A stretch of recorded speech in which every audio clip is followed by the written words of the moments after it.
cannot be for democracy when it favors you. You have to be for democracy, period.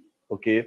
As I have told you, if 49 of my colleagues come today in the chambers and say, Mr. Speaker, for these reasons, we don't want you, I will step down the very same day. We will not even go to court or go say anything. What is important in any democracy is the constitution and the rules that we go by. Because we set the rules of the game before we start to play. Okay? We don't make it up as we go along. You don't say before the game 49 is required, then in the middle of the game where we can only reach to 42, so 42 is good enough. Okay? There's a reason why it takes 37 to elect a speaker, but 49 to remove him. Because the Constitution and the framework recognize, okay, that an attack on this branch of government is destabilizing.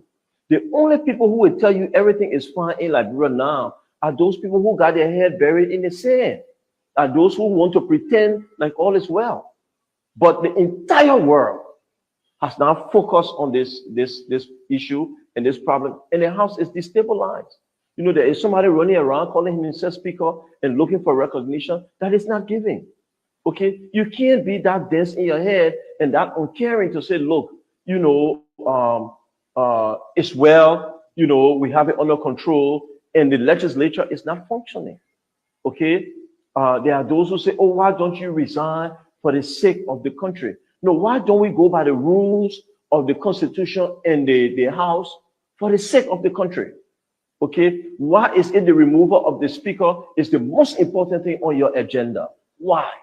Okay, why is it not the education of children? Why is it not the health of our people? Why is it not the empowerment of women and businesses? Why is it not the rule of law? Why are those not the important things to you? But the important thing to you is the removal of speaker. It's crazy.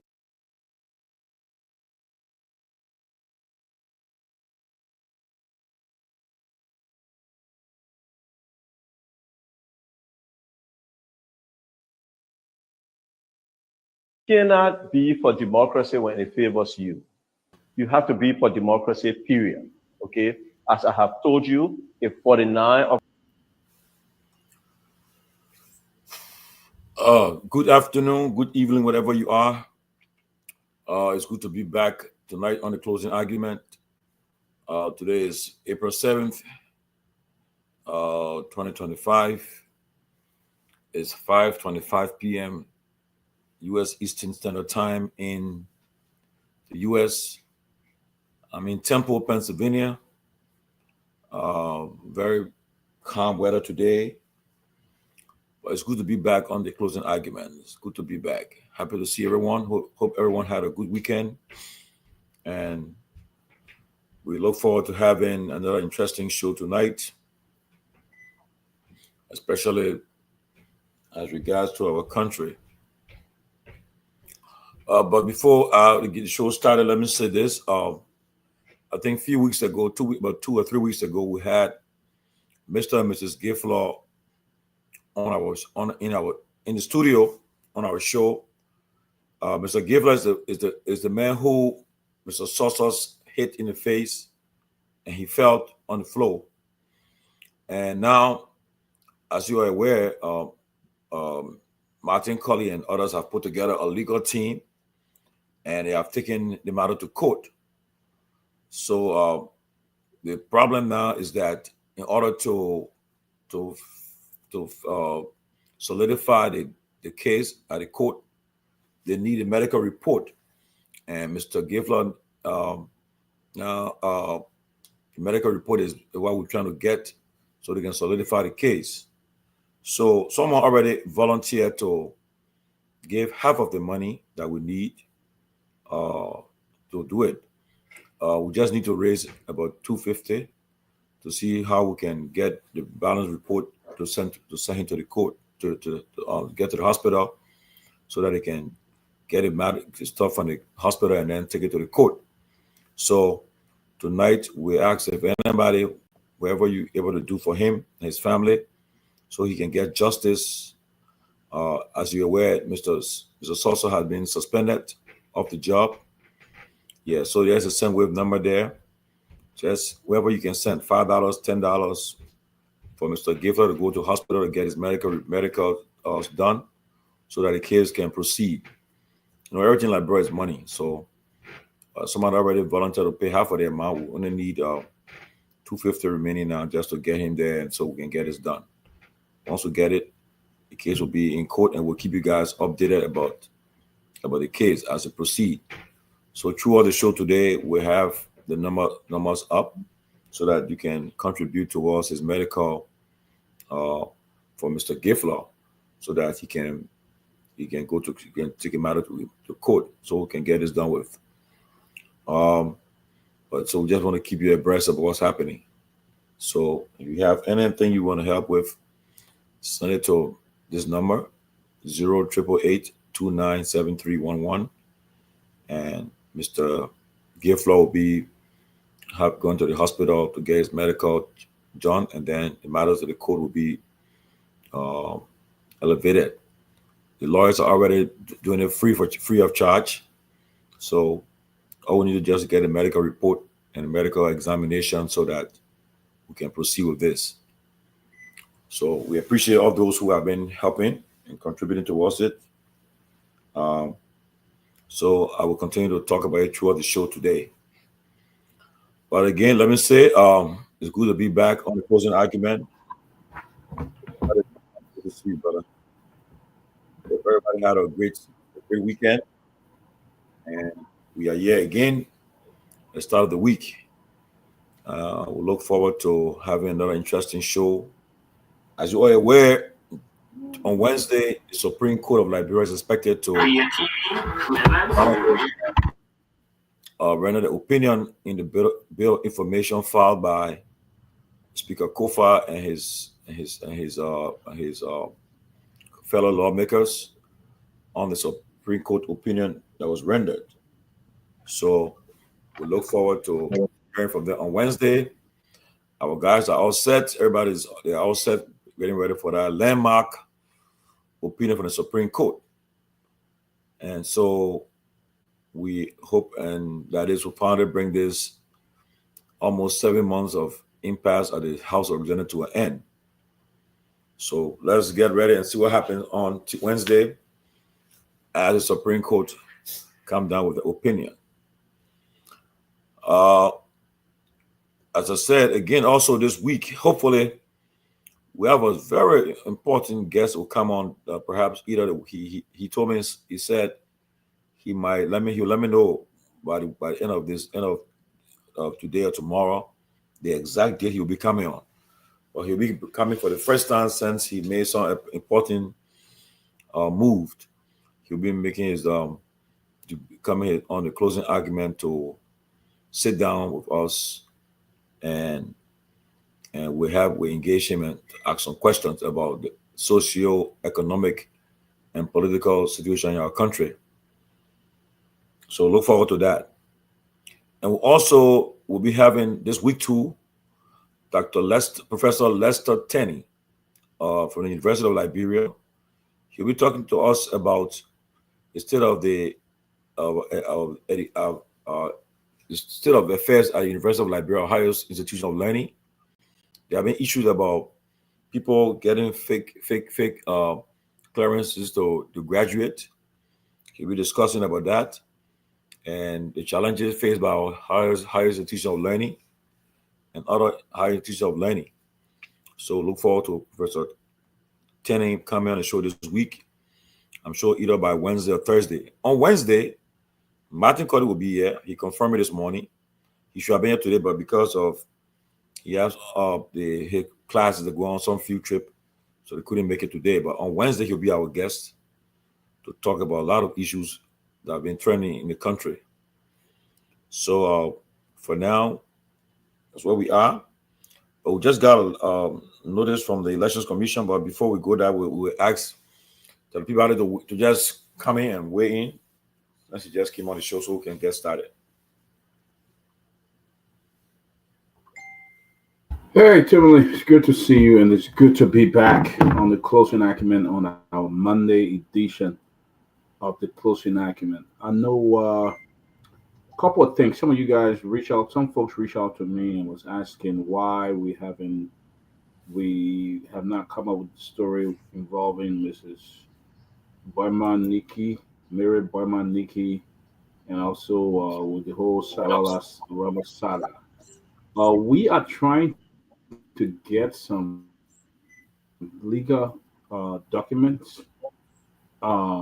Once we get those documents, we'll bring the show to you live. We'll bring it. We have not forgotten Mary, and we don't plan to forget her, but we're trying to get all the different document photos of her and everything, and then we'll bring that show to you live concerning the Satellite Rubber Corporation, concerning Jetty, and all of that. We plan to host a whole show on that.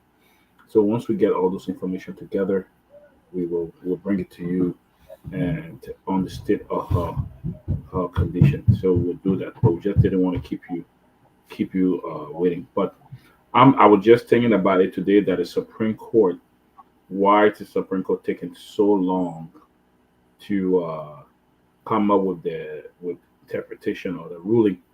So hopefully Wednesday will be a big day, as said that the Supreme Court has set Wednesday for the day to come up. We're looking forward, and we're looking forward to see what happens, because that will reshape the function of the government, including the legislature. It will reshape them. So I'm looking forward to that, and let's see where we go from there. But a lot of things been happening in Liberia. I heard about the vice president of Liberia. Uh, some interviews she did yesterday have been trending around the country. So it's good to be here. We're looking forward to having a good show. Let me encourage you as you come on, help us share the show as well, so others can see it. So please help us share the show as you make your way. Help us to share the show as well. All right. Yes. Please help share the show. Share the show. You got a sandwich up there for mine. Yeah, that same way is for the Mr. Gifler. You know, he was here in West here, the guy who they hit in the face. Oh, wow. Yeah, we are promised to help them with the medical stuff, but somebody decided to come up with half, so we should just get it back on half. And that was the case. For the lawyers want to take it carry it to the court now, but they need a medical report, a medical examination, and everything to take it. So we're just trying to raise about 250. We can get it, no problem. So they can get the case going. That's all. Yeah, guy, if you can help us, we appreciate it, so that will help the folk in Liberia. It's not a dime coming to us. It will go to help the Walker family in Liberia. So we appreciate if you want to help, you can also help. So yeah, we appreciate it. Let's help. The number is out there. Myean is 0888297311. So if you want, so we can help Mr. Gavler Health in Liberia. Let us know. He was on the show the other day, and if you can do it, please join us and help us. We appreciate it. Well, it's a good day, Monday. Dominic, how was your weekend, man? Well, I was all the places I should have gone. I didn't go. Wow. I should have gone to that funeral. It was I left funeral, but I missed that one. I want to again use the occasion to extend my personal condolences to veteran comrade Larry Topoh. He lost his daughter, a young medical doctor, Nina Collins. She was laid to rest in Pennsylvania over the weekend. I saw all her friends, her classmates from class of 2002, St. Teresa's Convent. Wow. They were all there, yes, to pay the last respect to her. I saw the video and want to say our condolences to Professor Topoh and the family of the late Dr. Collins. She's a very smart, brilliant young lady who left us too soon. Like we said, all we can do is to ask, let's say, we give God the glory. We don't know why, but we can't ask God a question. So I will say, Father, we pray that you comfort those family members, and may her soul rest in peace. And there were other events that were held, but like I said, I couldn't go. I asked my daughter, she's in this military program, so I had to take her there, and then from there I just spend the time home with my dog Rocky and my cat Luna. Just stay home all weekend. And hope, but this weekend I will be, God's willing, I will be in Maryland for the funeral of the late Professor Dr. James T. Tappe, Ambassador Tappe. He'll be laid to rest. He'll be buried. A funeral will be this weekend in Maryland.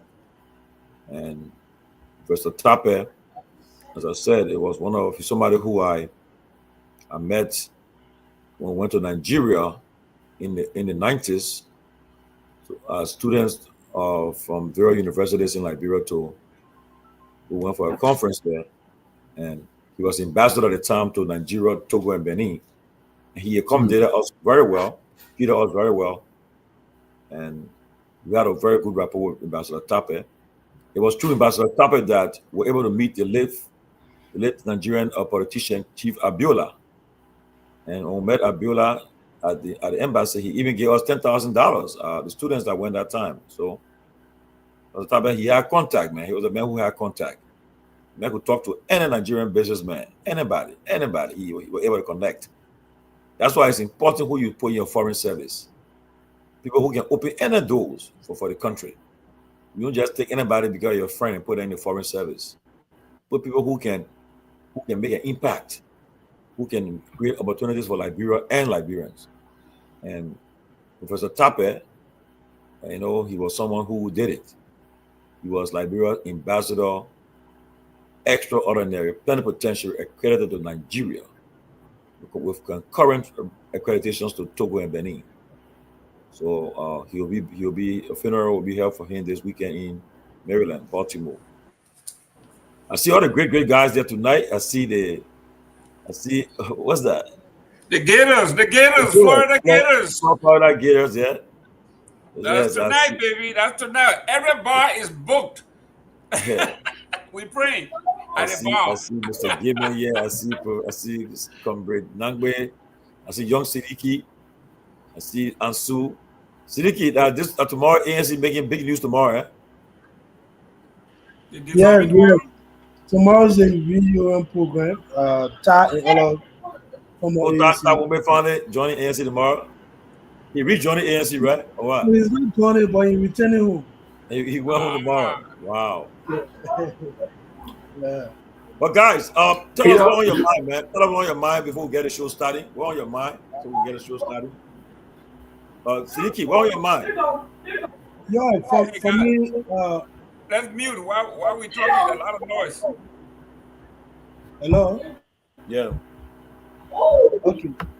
Yeah, so great to be here. It's a great week. So for us, from my end here, we are currently on break because this month is the whenever it's April, especially the 7th, they give everyone break to the country kind of remember the past, the genocide that took place in Rwanda. So we are currently on break for 2 weeks, and then after we'll be resuming school.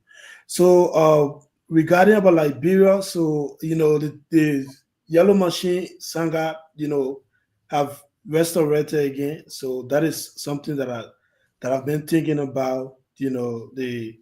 I see some UP people celebrating that, the VP was able to secure that deal, and at the end of the day, we saw a letter, circulate on the social media.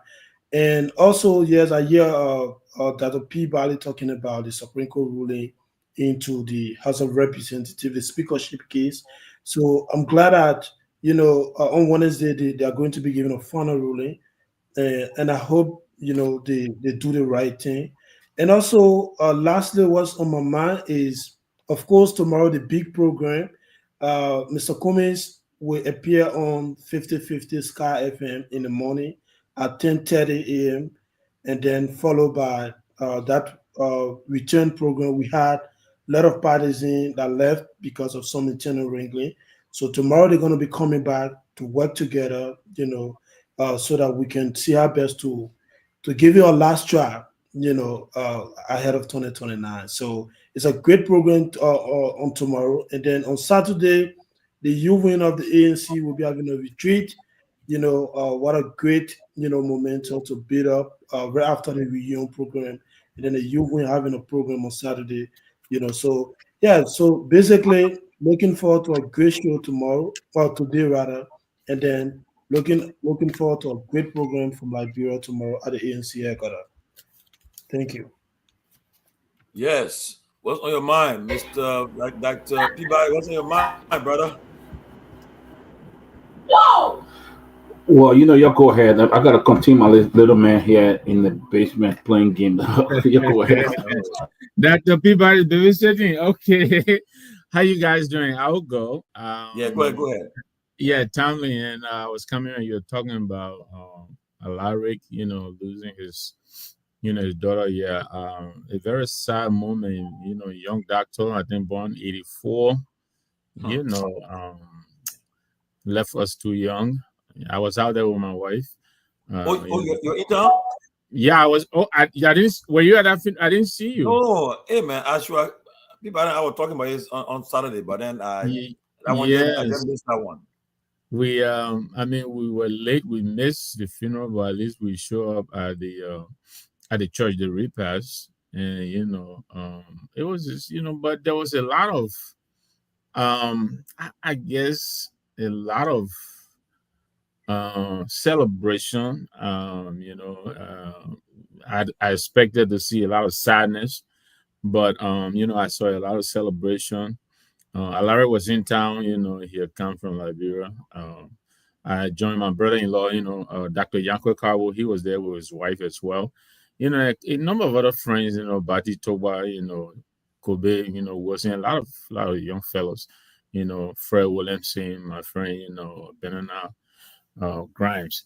But it was a very somber yet very, very beautiful program. Obviously, Larry, is grieving.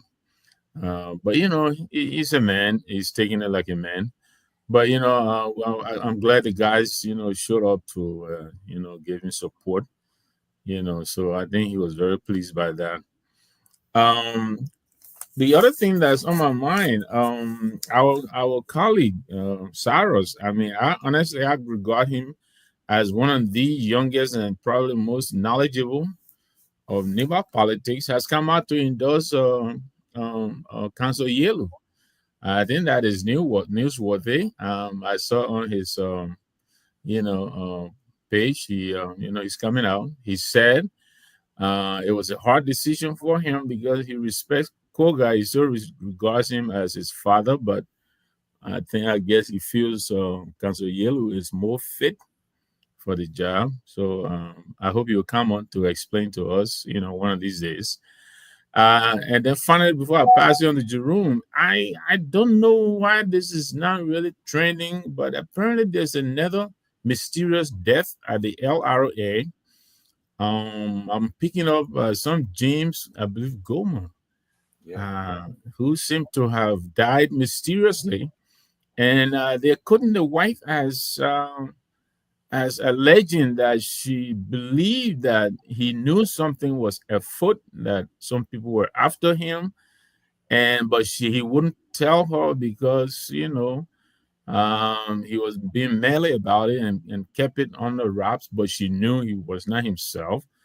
And her worst fears actually did come true. So apparently this guy has been killed. I haven't heard anything about it from the government side. So I haven't really read the details. So, but I like us, to dig deeper and see if we can understand, what is happening there. So those are the few things in addition to what my colleagues have already put on the table that are on my mind. Wow, you got a lot of good things. Well, not good, but a lot of interesting things on your mind, though. And of course, not to cut you off, this get us, man. My South Carolina girls, Don Steele, my Philly girl. But then what's funny? Gino Ariyama is also a Philly boy. So at the end, it was a net win for the Philly area. The UConn, UConn is a powerhouse. I think it's the 12th, victory. But we were going for a dynasty. Don Steele has really turned South Carolina around. And I have absolutely no doubt this is not the last of what we've seen. But tonight, because of my friend Jerome, we have a love-hate relationship. But I'll be rooting for him today and his Ghetto Boys. You know, I'll go with it. That's a good one. That's a good one. Yeah, the Gators playing tonight. But let's hear Tonight, from it is Gator territory, baby. Yeah. You see it right here. It's in the alligator. We're in town. Today, this evening at 9 o'clock, you got to tune in. It's the Gator versus the Houston Cougar. Now we will see who is. If that Cougar makes a mistake and gets in the water, it's done. It is done. That's right. So we will have Cougar for dinner tonight. But on the serious note, the Human Rights Commission from Liberia again is in the news and trending. They are accusing Joseph Boakai administration for forming or establishing the War and Economic Crime Court only to not fund it. Basically, they have killed their own mission, which was basically, it was, like we say, like my brother always said, it was another Vla. It was a head-grabbing news line. We got War and Economic Crime Court. But I told you guys a year ago, there will be no War and Economic Crime Court. Anything around that is just Vla.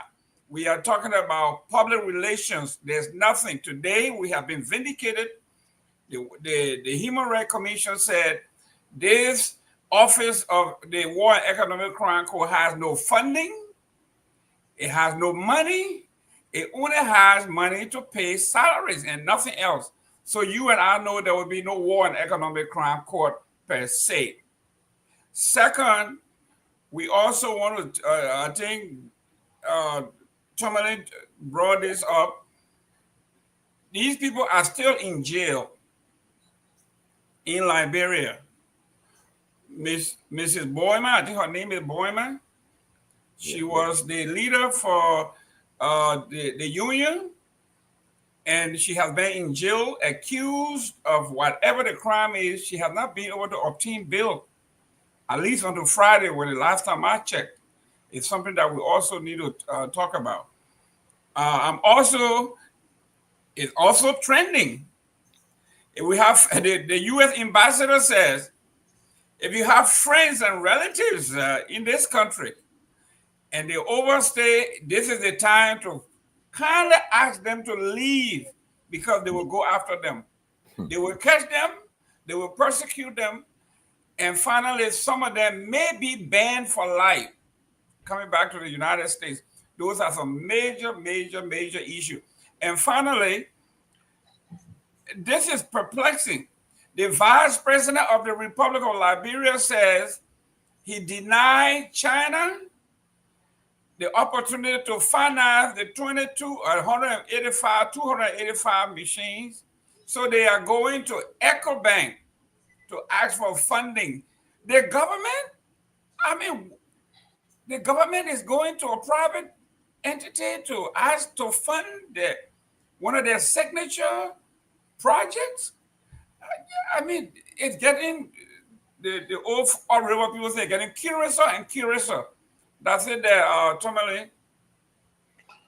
The Peabody, you ready? Yeah, we did talk about Mother Boyma. I said I was trying to get some papers, some legal papers together and some other documents and photos so that when we have in the show, we'll have all those things to display on the show. I mentioned it earlier that we have not turned our back. We'll ensure that justice served and we'll ensure that she get a fair trial. Not being in jail is sad. So we're working on that and making sure. But Mr. Gibbon did say some very important things, especially what's happening at the yellow machine. They have taken another turn. Nobody knew how much it cost the first time. Now they are taking another turn and say they're going through EcoBank to get the loan to deal with that. So that I understand they are saving the government. So then the first people that brought it then there's a need to investigate them because there's something was not right with them. Because if the government is not turning to EcoBank, the vice president is in charge of that project. If he is saying that the first one that did it was not the right way, the money was too much, then Mama Ability and the others need to be investigated because it appears that they did something illegal. And then why would these people be sitting around the president and be advising the president when the yellow machine was a whole scam or something they were involved in? So I hope they can explain further why the yellow machine now they're going through EcoBank. I hope there can be a further justification why they're going beyond that. So that's on my mind here today. Well, man, we got a lot on people's mind today. Hopefully, we'll be able to touch on them. Well, let me just you welcome. You guys want me to remind people before we start the show? So basically, what on everybody's mind, it would be what on my mind. Actually, I think the process about and the yellow machine. We want to first and foremost find out if EcoBank can really bankroll that process. Because if we and the I mean, you see, the unfortunate aspect is that sometimes the government come up with half-baked information and we don't push to verify. It's part of the issue where corruption can intensify sometimes. And the reason why the process is trying to metastasize in the country is because we do not have the time to query most of those things as they unfold. The first and foremost thing, I think, both the watchdog, media institutions, civil society groups, opposition political party need to now start pushing the government to ask the government to have caution here. If the bank is doing it, why is the whole term of the bank is engaged in this process? If the bank for the capacity to do this, we have to find out first and foremost. And why is it that you didn't ask if you're saying China or what all those things? That's a concern. And another concern would be basically the state of the nation. That's basically will be part of what we'll be looking forward to us discussing this evening. Well, it's good. Concerning that machine, everyone was saying the same thing. I told the vice president on Saturday, I said, while it is true that we welcome the fact that the government of Liberia brought the cost from 70 million to 22 million, the Peabody said there should be accountability. Those who try to undermine the people's trust should be held accountable. So people who are trying to inflate the figures to that amount, the president should exercise the political will and take an action. And that is led by Mama Ability. She should be held accountable. And the president should not just turn a blind eye to it. They should act on it. Because if not, somebody else will do it. So you can't just somebody who would do wrong and let them get away with it. Except others are involved. They're trying to cover up. But it is true, yeah. I know the president put you in charge to negotiate the price and bring it down. But we agree. We're happy that it's 22 million. And then we're told that some people have agreed to help train the people that will be running those machines. But yet and still, somebody should be held accountable. But the National Elections Commission just brought into the country ballot papers for the April 22nd senatorial by-election in Nyenwolo County with the presence of police and the independent press. It contains 413,050 ballot sheets, 751 sets of the record of the count, and 751 sets of the record of the count, and 751 templates for visually impaired voters. Well, NECJ announced the ballot papers for the Nyenwolo elections in the country came today, and I can see it offloading it already. I can see offloading it. So, the election in Nyenwolo is in full swing. But before we start the show, I just got information that tomorrow there will be a major endorsement for one of the candidates in Nyenwolo by one of the top political figures in the country. I don't know who is the person, but tomorrow, one of Liberia's foremost political leader will be endorsing one of the candidates in Nyenwolo County, according to my information I just received. We'll look forward to that. Like I always tell people, for some of us, as for me personally, on this platform, I'm not on no side because we run a platform. We want to take sides to say, oh yes, the guys already got people in the race. Also, that's why they're being biased. But we announced that all the candidates, 7 candidates, are all welcome on the closing argument. They are welcome. But if you want to have a whole show, you'll pay for it. See, Mr. Peabody, we want to have a whole show. They got 2 hours called Getting Told at the Peabody, and you will be brought on the show for 2 hours. But if you want to just come and talk for 15 minutes or so, if we can bring you on, you talk. But you won't have a whole show to talk about your campaign and everything. See Mr. Peabody, Dr. Peabody, and he will take care of you on that issue. But that's how we run. We don't want to. We are not for. I know everybody got their own side. I know Pewee party is in the race. The CMC, they are supporting Mike Blinwan. I don't know. I know Sidiki say he's neutral. I know Cyrus Dankwan just endorsed a candidate. I heard he endorsed Yellow. And I think it was tough for him because he was between Madam Edith Gongloe, Yellow, and Koga, because he said they all have been supportive of him one way or the other. And he just couldn't sit on the side. He had to come out and take a decision and so forth. But again, I'm going on record again. As I said the vice president should not take part in this election. He should be above the election. But again, he said he will take part. He's going to run. He's going to campaign for his candidate, which is Koga. So watching to see what happens. But Tomalin, that is, this young man was here campaigning. I'm talking about advocating for Koga all the way to make that abrupt turn. No. He wasn't campaigning. He was only trying to say. I think if Mr. Nabi want to be fair to you, understand on Cyrus say he was between Yellow, Manawe, and Koga. But he had taken a decision yet. Yes. No, you could see why. I mean, he spoke. I thought you were going to go to Koga. I mean, for the way you're talking about, yeah. I was surprised when I heard. And he said that Koga was his benefactor, paying his fees and responsible for him being in that place. So for him to have switched to Yellow, something major may have happened in Nimba. Something is happening in Nimba. There is a current on Mr. Pewee, you hear. You are a politician, Victor. We live and sweat and bleed politics. If you see a current, if you see something from the surface this drastic, there is underneath, there is a current beneath, and it says a lot. Before Tomalin moved, Pewee, your take on this? This is serious stuff here. Which one? Come again?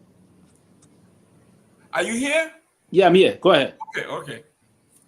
Our young lawyer in Witten, Mr. Cyrus, our political genius from Nimba, was very, very high on Koga.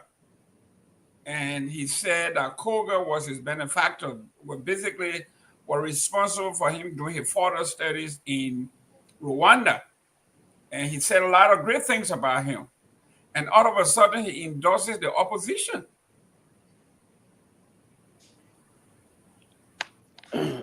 So, sometimes again, so I went. So who did he endorse first? I didn't get the Yellow. Okay. So Cyrus is and you refer to him as, I don't know why you call him political junior. I don't know for what reason you call him political junior. So I think that characterization is completely erroneous. No. Personal. Pewee, how you going to grappling and then follow it up, man. I mean, my opinion of the young man, okay. My perception of the young man. Now you saying I should see him as such. It's just like me. I hail Back Matthew as the greatest political operative in the history of Liberia. You're going to tell me I shouldn't say that?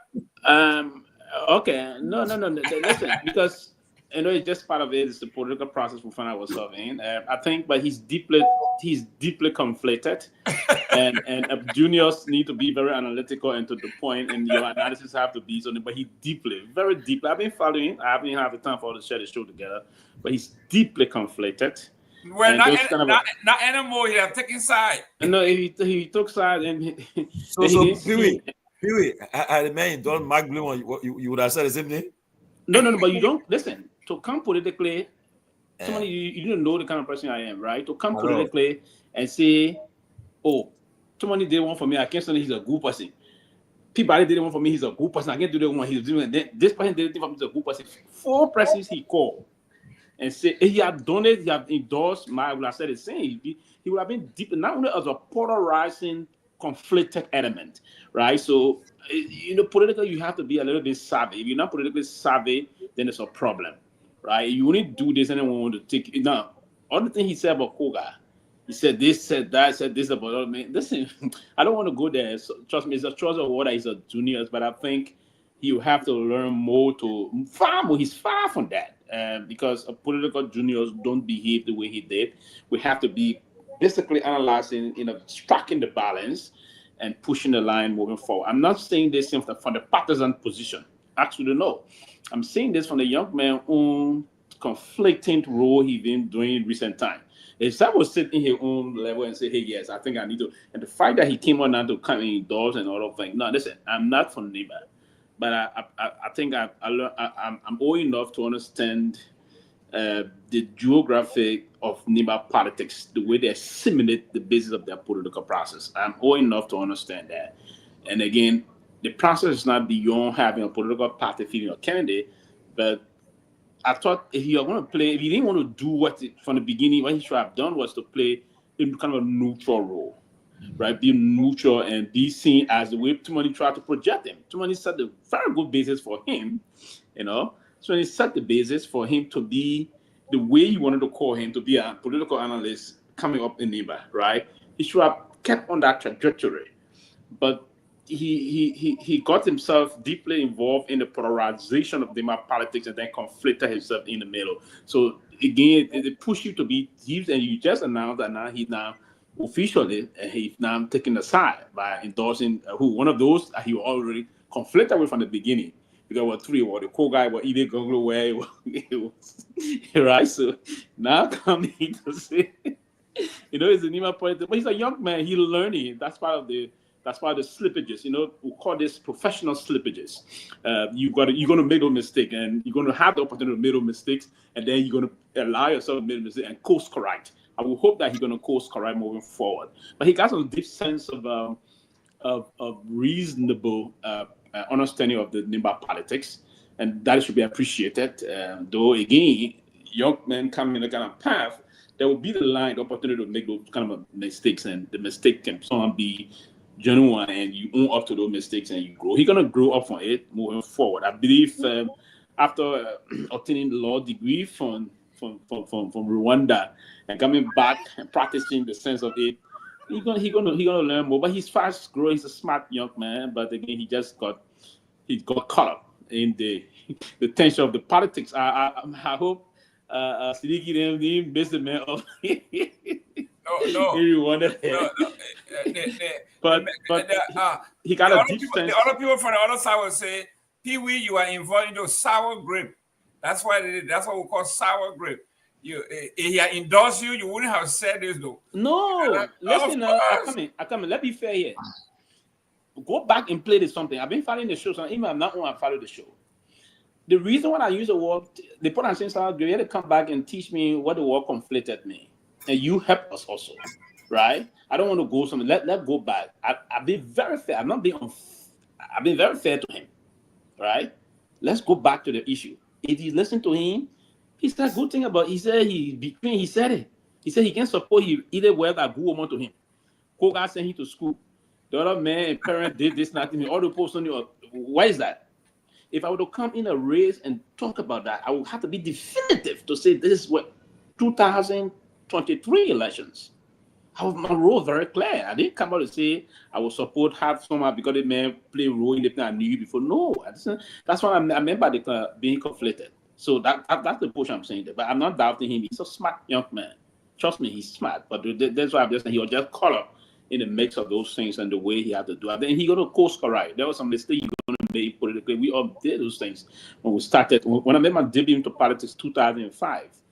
We were all sharp coming up. You got out into politics 2005?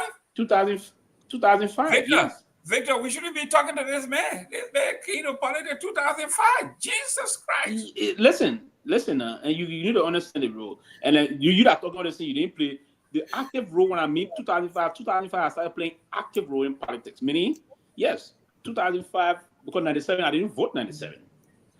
The first elections, 2005, I took part in was in 2005, and I played a major role. The late Senator Somo G. Kupi, we brought him as senator. Played a very major role. Not that you, all the role you played, you know, I won any election before. Right? You know, won any election. And ever since 2005, I've been a household name in Liberia politics. Nobody, you can't come and you know where nobody know it. All the sector will know me in Liberia. You're progressive. What's up? The 2018 we didn't win? 2018 we didn't win? 2017 you won?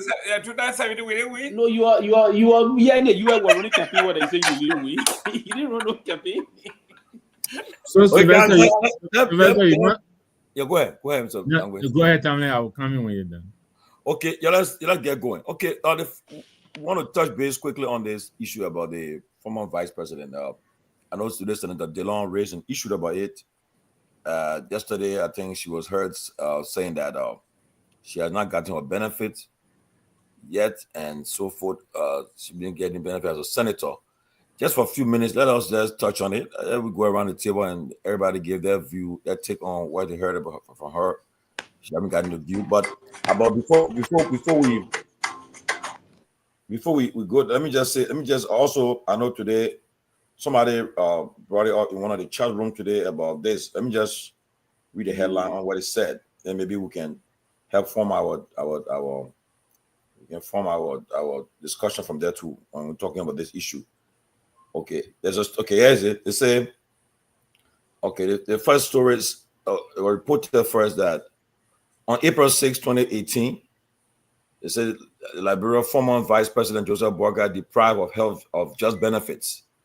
Now, they were doing a Weah administration, and front page reported that the former Vice President at the time, the president now, he was deprived of his just benefits. And today now, front page reporting today again, and it happened, imagine now, this was April 6th. It happened April 6th though, when this story came about, when front page reported about the former Vice President Joseph Boaga deprived of just benefits. Then April 6th again, a few years later, former Vice President Taylor reviews alleged mistreatment and unfulfilled promises, benefits after Boaga Kun transition. So it happened just the same time, the same dates. So I want to open the discussion for a few minutes on it. What your take on what you heard from the former Vice President? Peabody, you want to start from that? Seems like we're going back in the cycle, Tomalin, from CDC. Now it's extending to the Unity Party. You know, the city. I think we read about that story where Boaga had some concern in the past. I mean, when he was vice president, he didn't give his card, he didn't give his benefit. I believe that was taken care of later on. So now it seems like we're going right back to the cycle here. But I think it's important that we respect our leaders. It's very important. She's the former vice president, former first lady, and vice president, or former vice president of probably Liberia. I think it's important that they give them the benefit, they deserve it, you know. But it's easy to complain when you are not in that seat. They did it to Joe Boaga. Nowadays, you know, what goes around comes around. We're seeing the same cycle going on. Even there were some other areas that CDC, like the whole LTA thing that's going on now. All those things happen in previous government. So, I mean, we don't respect the rule of law. We come there and we break the law. I don't think, even if it happened on a Weah government, I don't think President Boaga should allow this to happen, because that's some of the things he ran for. He ran on that. to unite and to respect the rule of law and do everything, and you should respect it. We cannot always say, "Oh, this happened on a president. We are this happened on a president said leave, so we must also do it." If it's wrong, if it was wrong then, it's wrong now. So I think what they need to respect the vice president and they need to give her the benefit that she deserves. I think it's important for the vice president to come up and talk about how she was life sitting. They didn't even give her a car, they forced her car out of her, all of that. I think that's disgraceful for a former vice president who served our country. And before I go, Mr. Nangwe, and let me say this. And before these things are all into law. These are all law. They were passed into law that the president, the vice president, I think the speaker, the pro tem, and deputy speaker, I think other lawmakers, whatever they keep, but for the president and vice president, I'm aware of it very well. That when they leave office, they will be given 50% of their salary, and we giving pay for staff. Certain staffing will be with them. The government will pay for it, and certain security detail, and I think giving 2 vehicles. So these are things that are into law. They were passed into law by the early administration. Before Ellen left office, he passed into law. So, but then also yesterday, the former vice president revealed that when President Garguah was ill at one point in time, she said that the Guar administration spent over 100,000 plus for him to come to Rhode Island for heart surgery. So all were reviewed in that discussion yesterday. But so now we're going to hear from you. Tomalin, you just, your introduction there, the law has to be the law, and really we have to fight in Liberia. We got to respect our institutions. You don't have to like the person, Exactly. but the law is the law. If it is written in the law that this person, when they leave office, this is what they're entitled to, you can't do it selectively, and like you said, the former vice president, he himself, he complained about it. It was reported. I am sure he felt bad about it. If it is true that this current, former vice president is not getting her benefits, and the president has to take care of that quickly, he has to call it people. It shouldn't be that way, But we have a history of that. Look, let me tell you something. During our days, Jenkins Z.B. Scott, he was working for Samuel. That guy gave us hell. You understand me? But I was really touched and hurt when I found out that he died right under the ministry that he headed, under the Ministry of Justice. That man apparently did not get his benefits. He needed medical attention, never got it. We should not be treating our people like that. These are the tenets of democracy. If you serve your country, you serve your country. And the law says you are entitled to this. I think we should make sure that person gets it. So I really hope this is, I read Senator Dillon's reaction to this, and I support him on that. I don't always agree with him, but I think he's right on this one. This is not supposed to be. We're not supposed to allow this. It is not supposed to happen. The vice president, I read that even at the inauguration, right after the inauguration, they took all the cars from her. She had to sit outside to wait for transportation to go home. What kind of nonsense is that?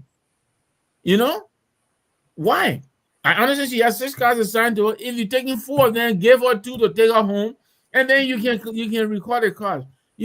But to leave her sitting, and ever since then, she's been denied what is rightfully due her. I don't understand it. If you don't like what's on the law, then repeal it. But the law is the law. Until you do that, you have to follow the law. They need to give the woman her benefit, and anybody else who has served the country and government and is entitled to benefit, they should let them have the benefits. This is disappointing, and I hope the president will really take interest in this and correct it. She has to be paid. I understand you say, I think 15 months or so, or whatever it is, pay the woman. Give her benefits. Let me clarify something. Juliano raised an issue, but let me just clarify. Juliano, what she says was, she said they were giving her, instead of getting vice president benefits, they were still giving her senatorial benefits. So that's what she said. So she's not getting two different pay. They were getting senatorial benefit as a former senator. Don't forget, she served 2 terms. So she said that's why she had been receiving instead of her vice presidential benefits. So I just want to clarify it. So but even at that time, that too should not be allowed. I know. I agree with you. So I agree 100%. And for me, my thing is when it comes to that too. Before I go to Siddiqui, my thing is that what happened during the transition? Because all the things should have been into place. Exactly. Because we go into the program as president and former and vice president. By 12 midnight, by 12 o'clock in the afternoon, our started with change the former president and former vice president. So how do we lead from there? We lead from there how we get it from all there. The cars I'm using, the submarine is the police escort is carrying me into the program as vice president. I've been given my security detail in a convoy. So after the program ends, the inauguration ends, what happened? How will I get home? So all should have been put into place. So I don't know what happened, whether the questions were asked or they just took the car from her. Because I'm sure they are being put in place. Or let you have Siddiqui. Yeah, yesterday I followed the show of the former vice president on Spoon Talk. I listened to it. So there is few things I was able to understand from the interview yesterday. And today also I've seen some posts from some UP supporters, including Mountain Colley, So the VP said she wrote the executive, she wrote the president office, she sent a communication and no response. She sent a communication to the executive mansion, to the Minister of State, no response. And it's been a year, by the way. She said she wrote the executive mansion, the president, sometime in 2024, February. Now we are in April of 2025. So it's more than a year, Mr. Nambe, when you talk about the president should intervene. They're not going to, so this is intentional. And what is so, sad is for people like Mountain. Mountain is a big brother. I know sometimes he mean well for Liberia, but sometimes when you see the kind of advocacy Mountain does on the internet, it seems like he's taking advantage of the ignorance that exists in the country. And someone like today, I told you that he's a hypocrite. I was very fair straight up with him. Because here is it, Mr. Nambe and fellow panelists. Martin is saying that, the former VP is entitled to this benefit. They should give it to her. In the same statement, Martin said, in my opinion, why they should even be giving her that kind of amount. You see, and this is what I don't understand. Martin and other United Party people, they said on this internet or on Facebook during the former administration time, they put the CDC under pressure to give Joseph Barker money.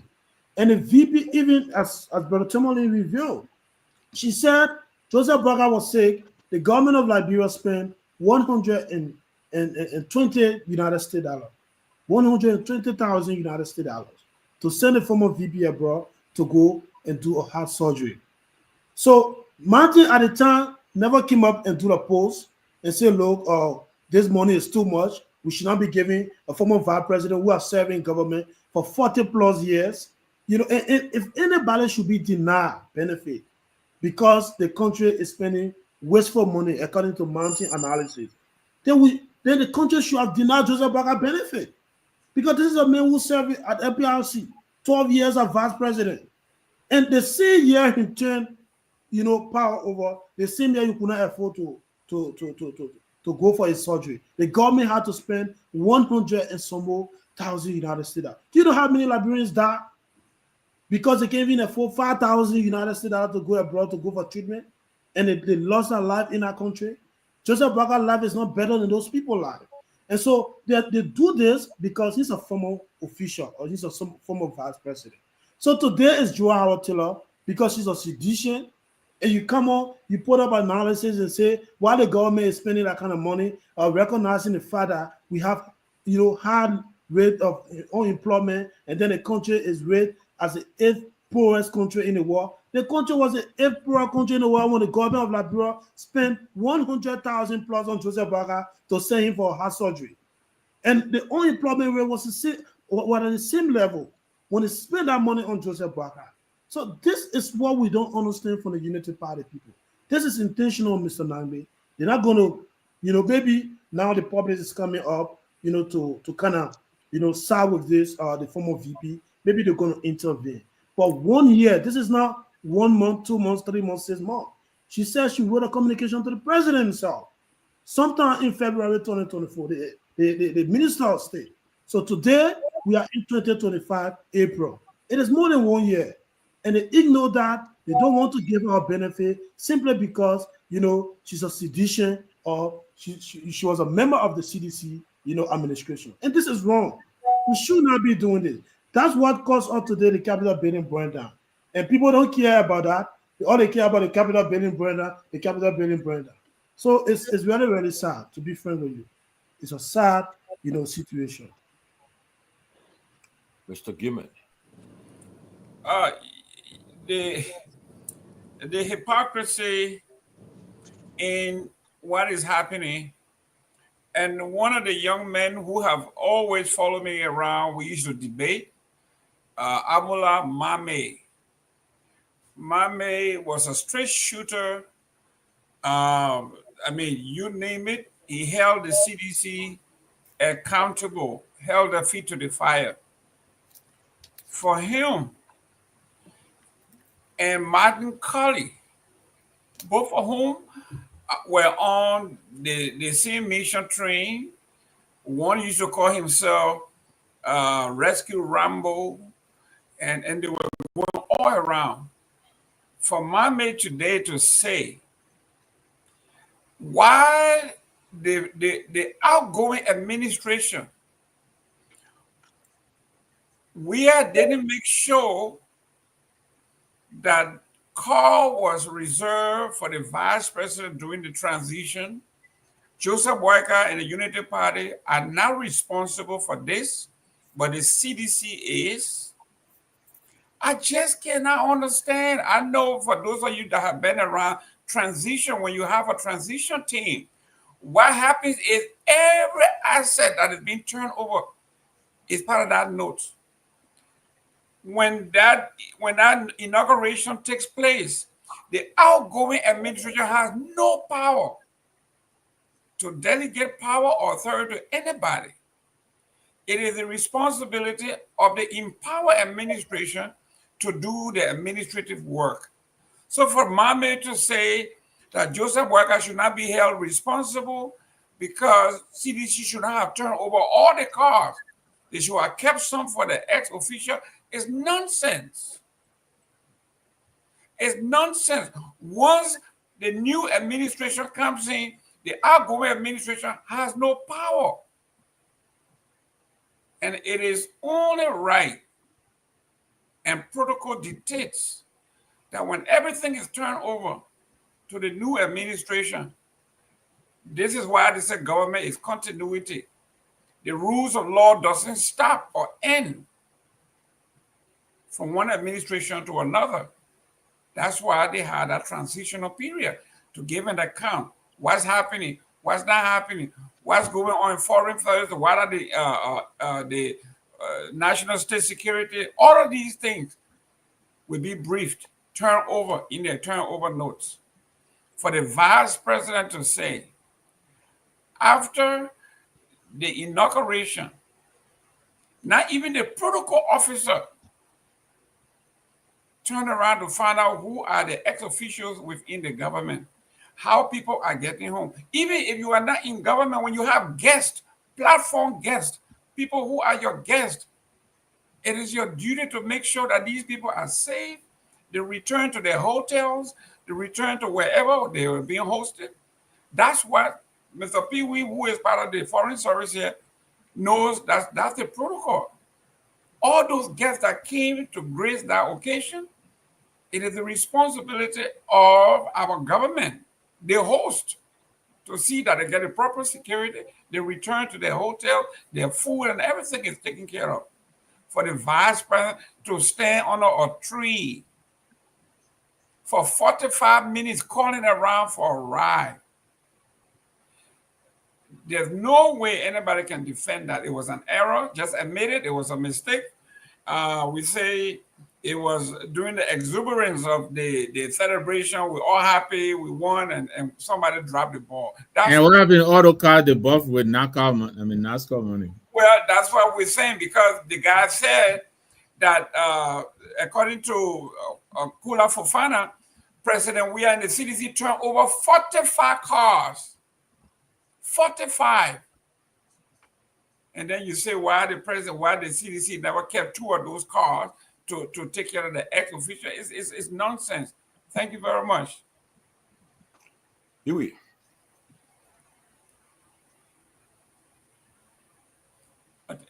Pewee, you're muted. Thank you. Let me first hit the logistic issue first and foremost. You just spoke of those guys, but I think I will somehow hold the past government liable for these kind of things that are unfolding. When the government bureaucracy is a structural process. It's a procedural mechanism we need to put in place time to time. Now, there's a law that past officials, particularly elected past officials, should have certain benefit coming from the government. My dear brother Gibbon and the rest of the folks here, why did the past Rivergee didn't show? If you are turning those presidential vehicles, meaning the presidential vehicle will also include the vice president vehicles, over to the incoming administration, there should have been a process for me outlining that, hey, we need to get, because there is a law we have.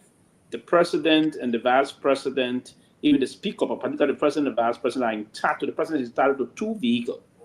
When President Saidy left office, it was very smooth the way it went through because they set it up. President Saidy have 2 of those vehicles, they're similar, 20 set of vehicles. The same went up to her vice president.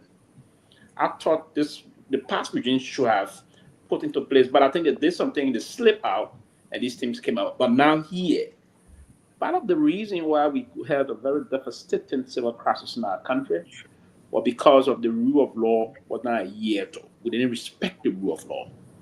We marginalized a certain group of people. The reason why the former president got killed the way he got killed in the executive mansion, it was because certain folks believed at the time that they were being marginalized, that there was a deep sense of corruption, that certain people were living extraordinary opinions life than others. So those that felt marginalized took the matter into their hands and brutally executed the then former president. It came down, the same group that executed the president, they fell apart. Certain people, eventually from the military junta, felt they were marginalized. Particularly, that's history. I won't be afraid to say it here. The Libyans felt targeted during that time. And then what they did do, they allowed, when Taylor left, they allowed him to use Nima to launch war on the very military head of the military junta. He himself got killed in a very dangerous circumstances. It was because we didn't adhere to the rule of law, and certain group of people were marginalized. Due to the continuous marginalization of those folks at the time, led to a Liberia problem. And I thought, after coming back and adhering to the sense of the battle box instead of the bullet, we are now reverted to the real sense of the rule of law and democracy. But still, we're very difficult to hear as Liberians. We are repeatedly pushing the same mistakes time and again. Now, our past elected officials are those that, now, we're not going, it's not a pro bono service we run into those people. It's the law by saying to all that our former president will carry like maybe 10 to 15 staff, 10 to 5, the vice president will have this, 2 vehicles, and they will be paid certain amount. Past regime, Mr. Taylor even sued the Liberian government. Mr. Taylor sued the Liberian government. The family of the assassinated president, Samuel Doe, also sued the Liberian government on the issue of paying presidential benefits and the rest of that. So the vice president of the republic, the former vice president of the Republic of Liberia, is entitled. We should not allow her to go and cry on the media before the government is entitled. I may not understand all of the details, but I do know that this current president benefited from the largesse of the past government through the process about keeping. He benefited from the largesse of the past government. If you were to benefit from the largesse of the past government, I mean, the past official also should benefit from the largesse of your government. That's the basis of the continuation of the governance system in our bureaucracy. Nothing going to change it. Other than that, if we continue to do this, then we're going to allow incoming government to see you the same and want to introduce the same kind of a tactics towards you. So this is not a good thing for the country. The best way the country can forge ahead is to begin the process of nurturing democracy in the way and manner that will have respect for the rule of law. And if you respect the rule of law and within the course of the law, you're going to adhere to them. It shouldn't be tick for tack. No, actually, no. It's not a good thing for us. Because if we were to indulge into those things, it's not going to pay off for us. It's also going to keep us backward. So the best way to do this, and again, it's more hypocritical to listen if Martin were to say that it's too much. It's the law, Martin. Let's stop saying that we always want to be the one to blow the news off. What you already said, the law is the law. The law says it should be paid a certain amount. So the intent of the advocacy basically is meant for us to respect the rule of law. If the rule of law said that past officials of our government should be given certain things and privileges, we have to give those privileges and those rights to them. It's not about coming up to advocate it's too much. If it's too much, set the stage for us to go back and set the stage of it that we're going to do some amendment into the laws that will confront the current day reality. This is not something about advocacy. It's not all the time you're going to put your hand up to say, hey, I'm going to be the first to announce this process. If this process is duly recognized by the Liberian people and other people benefited from it before, even the current government. I mean, the current. Pewee, real quick, she said the past administration gave President Boyka not used vehicle, but 2 brand new vehicles for his. That's what she said. I said that to you. I said that from the beginning. I said President Sirleaf, when she was leaving, President Sirleaf went with 2 brand new Toyota Land Cruiser vehicle, customized.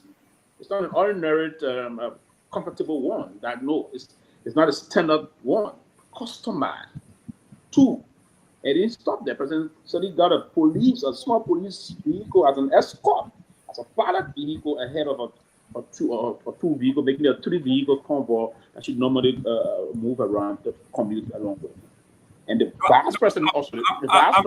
I'm saying the Weah administration bought 2 brand new cars, according to the vice president, and they gave it to Boyka from the CDC government. That's what I'm just saying to you.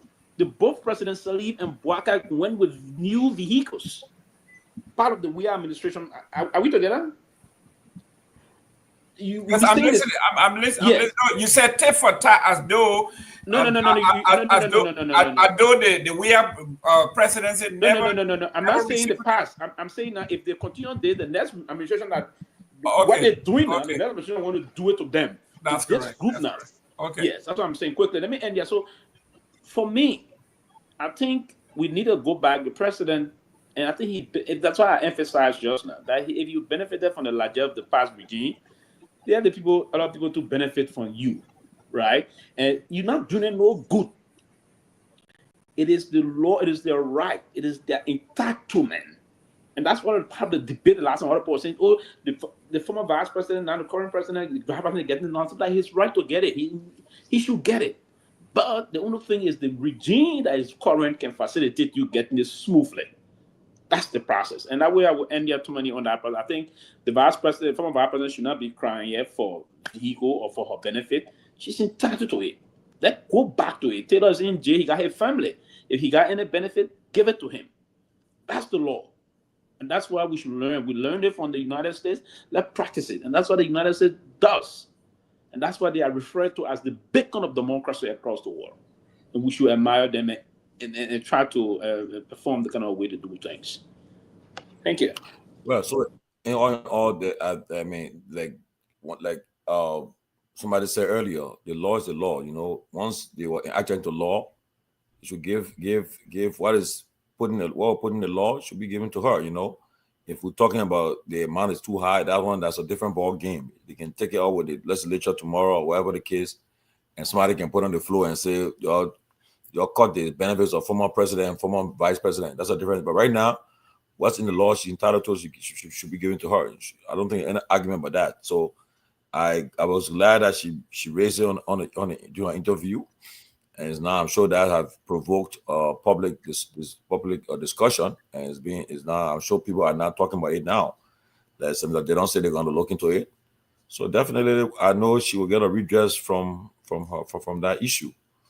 Okay. And Tomalin, this current president, right, lamenting the sorry state of the transition process, he declared that he is going to proffer a transition bill to standardize the whole process of transition. And here he is, his government is handicapping an already, bad process. This is really a bad block mark on this government. I mean, when you win, you don't punch down, you punch up. This looks to me like punching down. You defeated the people, you're not the government, you're the president. Why don't you give the people the benefit? I mean, what is it going to do? What is it? Is it witch hunting? I mean, it really, really is upsetting to me. I don't know, Mrs. Taylor. Never even met her. I mean, I know some family members of hers, but I just think what is right is right. If the woman, sir, give her benefits. And you can't say, it was a slip up. She said she wrote the responsible authorities. So it's not something that they're unaware of. It really, really smacks of I don't want to say payback or whatever, but it's wrong on all levels. Well, we look forward to that. We hope that she will get her. I'm sure now with this public debate, I'm sure she will get her benefits. And so again, like I said, if anybody concerned about the amount they are getting, they can call on the lawmakers then to revisit it. But right now, what's in the law, she should be receiving it. Okay, let's talk about this. The issue about the machines. Okay, initially, there was a value at $79 million, but then after a lot of noise, it have come down to $22 million. Now, people are concerned that it shouldn't. Why everybody welcome the fact that the machine price was brought from 79 to 22 million? People are saying, yeah, that's not all. Like I told you earlier, I personally told the vice president, I said, yeah, we welcome the reduction, but at the same time, the president must not exercise the political will to take some action on those who inflated the figures, because that 57 million will go in somebody's pocket. No joke about that. Somebody will going to pocket it, get kickbacks. So I want you guys to weigh in and talk about this machine the price that have been brought down. Also, we are concerned also about those that will be trained, how do we train them, the maintenance costs for the machine and so forth. I mean, just give your, at least let's take about 1 minute each to discuss about it. We'll start with Pewee, then we'll continue with the game and go back to you. But where did Sharos go? Because I think Sylvester was really winning. Yeah, he come back. The camera will come back. Yeah, so I think the yellow machine issue from 79 million to now what, 22 million? Yeah. So there have to be some explanation, and the Liberian people need to ask question, and they need to be told something. Now, yes, my own concern here is let me commend the government first and foremost for the thought process of bringing moving equipment to our people. Is very important. Our country is heavily challenged in terms of road connectivity, and that's given the problem the country very, very, very much serious problem. That is one of the major conundrum we have in terms of infrastructure connectivity. In terms of our farm to market and other things. If we can try to bring some things, removing some of those exogenous difficulties ahead of us. But yes, what I was saying about that, the yellow machines, 79 million to 22 million. So it's almost 50 plus million. We're talking gap. We're talking here. We need to have some explanation. Is the $79 million for the 285 yellow machines, were they going to be brand new machines from the factory? It's the $22 million, and I hope our legislative body will take some key interest in this process to protect the interests of those that elected them. Is the $22 million going to bring second-hand machines in the country? So we need to first and foremost find out how the negotiation process, who mounted the process about negotiating and renegotiating. Because the first negotiated the first process, it said something $9 million. The one back came and renegotiated, it's now $22 million. Is this person more skillful in terms of the renegotiation that is trying to drop the price? Now, the cost effectiveness of those machines is very important, but the longevity of those machines are also concerning. So it's where we have to be very mindful. You limit it up to be at like more than 2 minutes. So I want to conclude here quickly. What we need to do as people is to ask to find out first and foremost if those machines that are coming in, those will be machines, are brand new machines, or if not, if they are second-handed, or what condition of fairly used machines, if you will. We need to get those explanations because we don't want to we don't want to have a gray app or yellow machines in Liberia. We don't want that to happen. We don't want the Liberia to be a dump site for them, and you bring the machine and you push them into Vonjama or Insular District somewhere, or the Quantum region, then it just break down perpetually. So that's my concern. I would hope our leaders, those that are doing the representation in terms of the check and balance, will have those very important questions that will lead up to having something that can help us in the future. But to bring the machine in the country is a commendable endeavor. We need to commend the administration for that, but we have to be critical in asking the hard question. Yes. Hey, you told 2 minutes. I don't want to go more than 2 minutes. So I stop.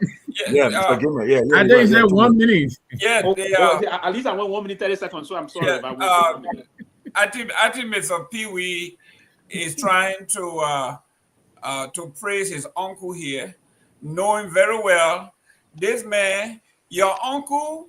Hey, man, how you were talking, I didn't talk. Your 2 minutes finished. I can't be honest. Talk now or forever hold your peace. Hold your peace. I hold it. Your uncle brought 30 moving machine in Foya, and they're still there. Those John Deere machines are still there. This is the man who says he wanted to make agriculture number one in his agenda. You ask him about that those huge John Deere machine, and you want to commend him for role when he says he's starting out with agriculture. How you will start with agriculture? You got the agriculture, you don't bring the thing, you go bring road machine. And secondly, look, this is the old story from the Bassa tradition. They say the old man came home one day and the children were fighting. And he said, "Why y'all fighting like they are killing each other?" Then the older one said, "Daddy, that goat you say you will buy Christmas time, I say I want a goat head, and this other woman want to take it from me. That's why we're fighting the mess. But I ain't even buy that goat yet. Why y'all killing each other? We ain't got a yellow machine yet. Pewee praising this man already. They have not even, the vice president himself said he's looking for funding. He going to Echo Bank. Let me interrupt quick. Few seconds, please. Go ahead, cousin. Go ahead. Listen, you didn't get me. I think Mr. Nambi and the rest of the folks got me. Yeah. I said it's a lot. If the government is planning to do that for the country, it's a laudable thing for our country. That's correct. It's laudable. It's laudable. And it should be laudable if it happens. You should have a supposition. That's what I said. I said it's laudable for them to do it. That's what I said. That's correct. If probably you are spending some time on the phone or around the meeting or talking to someone in Indiana, Grand Bassa Kande. You didn't get my point well. Go ahead. Yeah. By the way, there's a story here that I just can't go by. This is the federal courthouse for Rivergee. This is the federal courthouse for Rivergee, and I want to know who is the senator for Rivergee to have this kind of courthouse in Rivergee. I just sent it to you. But yes. Wait a minute. Weren't you here when Senator Dopoh was here? But the thing is, for the vice president today to make a press statement that they are looking for funding and they didn't want to go Chinese, so they go to Echo Bank, says a whole lot about this thing. It's a fly. It's a distraction. There is no yellow machine coming. Just like the World Economic Chronicle, it ain't going to happen. Thank you. Sylvester. Yeah, from my end, so I just want to mark, and I hope everybody can put me on record. So today is April 8th for my end, and I think in the US it's still April 7th, and we are in 2025, of course. This government, Joseph Boakai government, or the Unity Party government, they are not going to bring 285 yellow machines to Liberia. It's not going to look. This is a joke. 285 yellow machine. This is a complete joke. It's not going to happen. So that conversations, I don't even want to kind of give it credence. You know, machines will come if truly they are going to bring machines. They are going to bring few machines as a date with the first one. They'll pay few of the partisans to stand on the road from the free port to wherever they're carrying those machines to celebrate as a date with the first batch of machine that came into the country. The first thing, the way those guys are operating, is a scam. How, on a good intent, you are bringing something to develop the country, and you go and pay a partisan to stand on the roadside as if to say you are running a campaign to be celebrated. The whole thing is fake. Nowhere in this world. Look, we have 15 counties in Liberia. Let's just agree for the sake of argument. If this government is truly bringing 285 yellow machines, how are we going to distribute this machine? That's the first thing. How many units each county is going to receive? And I hear them talking about training, people free of charge to operate on those machines. To run those machines, like Chairman Benedict said it last time, the chairman, I think in Encyclopedia, he's operating 3 of those machines in Encyclopedia. You need spare parts. You need fuel to fuel those machines. So it's not just about the money, or the 24 million or 50, 76 million or whatever it is. 285 yellow machine is very unrealistic. It's not going to come to Liberia. This government is, they do those things to kind of make it look like they are different from CDC government. And all that this government is doing is just to prove a point that, we are different from CDC. They are not doing, and Mr. Nangba, I hear you talking about something. So the president made a statement during his inauguration, and now his actions is kind of different from what he said. Look, that's what the president have always been doing. If you really observing, the president will go to the cabinet meeting and say, if some of you think, you are thinking about 2029, give other people a chance. That's political rhetoric. And the president think that we are still in election period. That when you're ready, you will come and say, we are here to fight corruption. But in reality, the president is buying $1.2 million car to ride. While, the hospitals, high school teachers, they're not getting paid on time. So that whole machine thing is a scam. This is the same government that told us that they suspended 400 employees. We don't even know the update about that. So it's a scam. So that's just my conclusion statement. It's a scam. 285 machines not coming to Liberia. That's a joke. They will bring maybe 50. They celebrate with our supporters as a did, and then they spread on Facebook. Martin Collins will post, say JMB. That's what will happen. But 285 yellow machines. If it comes to that country, I really want to see, the possibility of that. I want to be sure to come to Liberia because Peabody and I know we're on the vice president is on record. He told us in Pennsylvania that 19 machines will be in each of the counties. 19 machines will be in each of the counties. Some counties will get more, but at least 19 will be across. So we look forward to that. And I wanted to come. I want the machine to come so that we'll be able to go throughout the country, to go to reach every part of the country so that we can talk to the people in 2029 that they should elect the Tomalin, the new group of people. Yes, for us, we are all for, we want to see new beginning. So we pray for that to happen. So I want the machine to come. I pray that nothing will stop it from coming so that the country will benefit. Like we always say, the government's continuity. I want this government to succeed. But I mean, if you say the way they are proceeding, the way they succeed, I'll tell you that I don't think they're on the right trajectory. But if anything, I pray. Like if you're a Christian, the Bible says pray for your leaders. I pray for even Trump. I'm not a fan of Trump, but I pray for him when I go to bed. I pray for him that God gave wisdom to do the right thing for the American people. Same way, President Barker, I pray for them. I pray for those leaders who are there in support.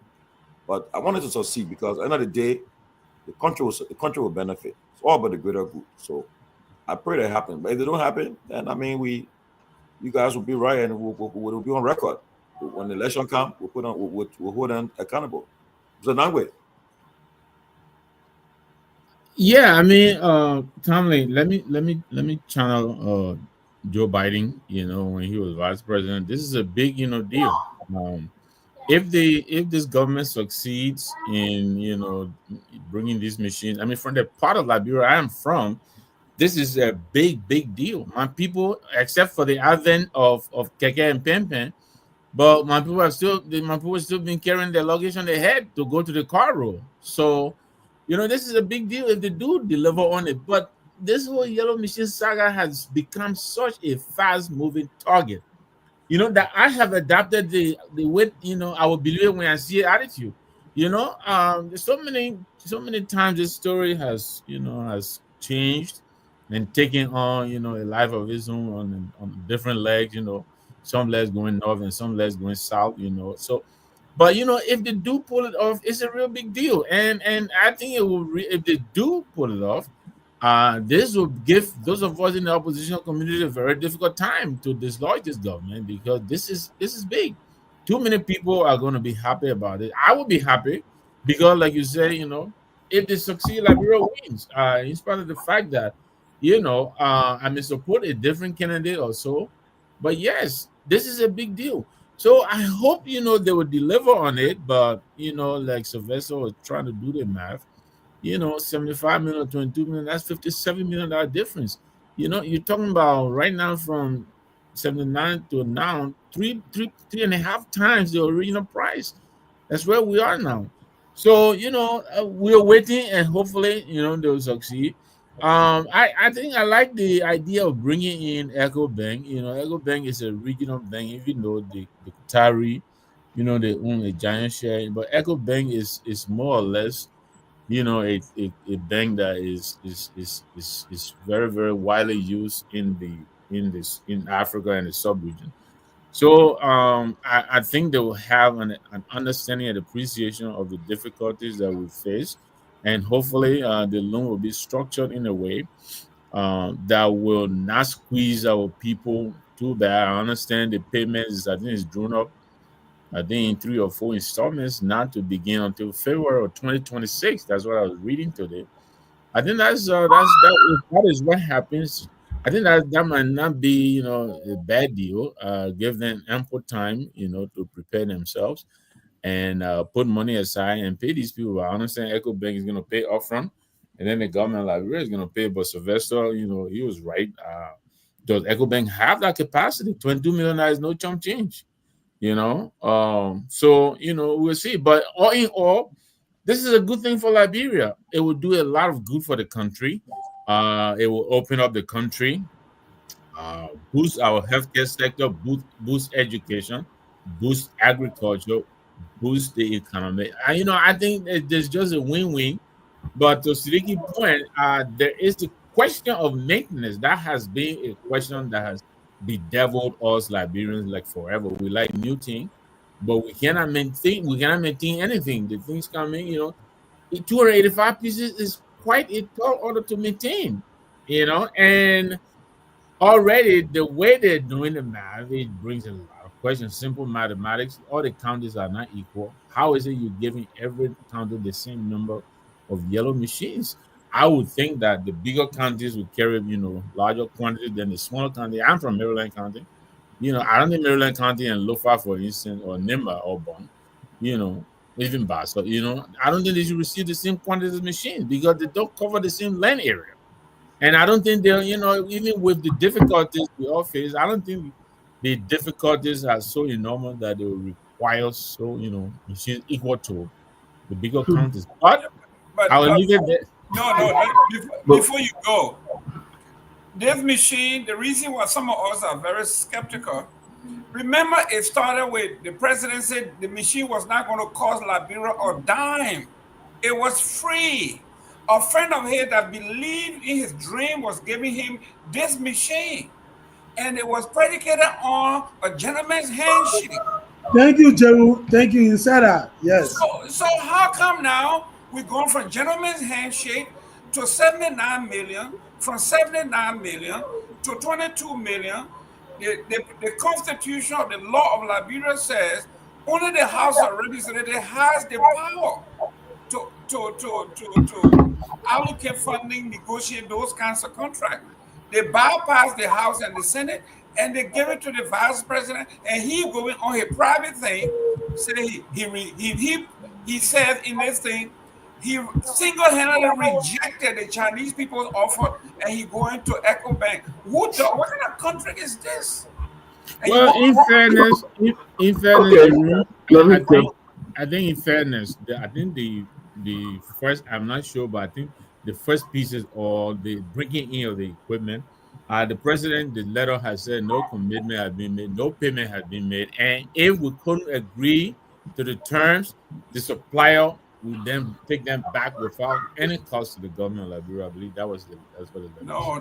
The people said this thing was a gift. A friend of the president who believes in his dream, in the arrest agenda. There was the genesis of it, and then they start meandering, going from here to there. That's the political term. I want to use. But let me comment. I think the idea of the yellow machine is a good thing. They just need to come clear and be transparent to the Liberian people. We need to be very transparent with it. We already seen from the initial stage that there's a lot of questions involved from the initial stage. They have not been honest to the Liberian people. They have not told the Liberian people how this coming in, who bringing it in, who's paying for it. It is only after the alarm blew, we heard now the vice president took over that and said, hey, we're going to cut it down to 22 million and we're going to do this and bring it in. We're going to reduce it, we'll bring it down. So I think they need to be clear. They need to be very clear to the Liberian people. How is the whole machine coming about? Work with the legislature to find out how is the whole yellow machine saga. Somebody ought to make some lucrative profits from this thing. You know, cut one of those in Mama Ability. She's involved. She had they put that there, grandstanding, walking all around, and the machine is here, blah blah blah blah blah blah. So they need to be very transparent with Liberian people. Come out and let us know how this whole thing is working, so that people will know exactly. But often now, Liberian people don't trust the process.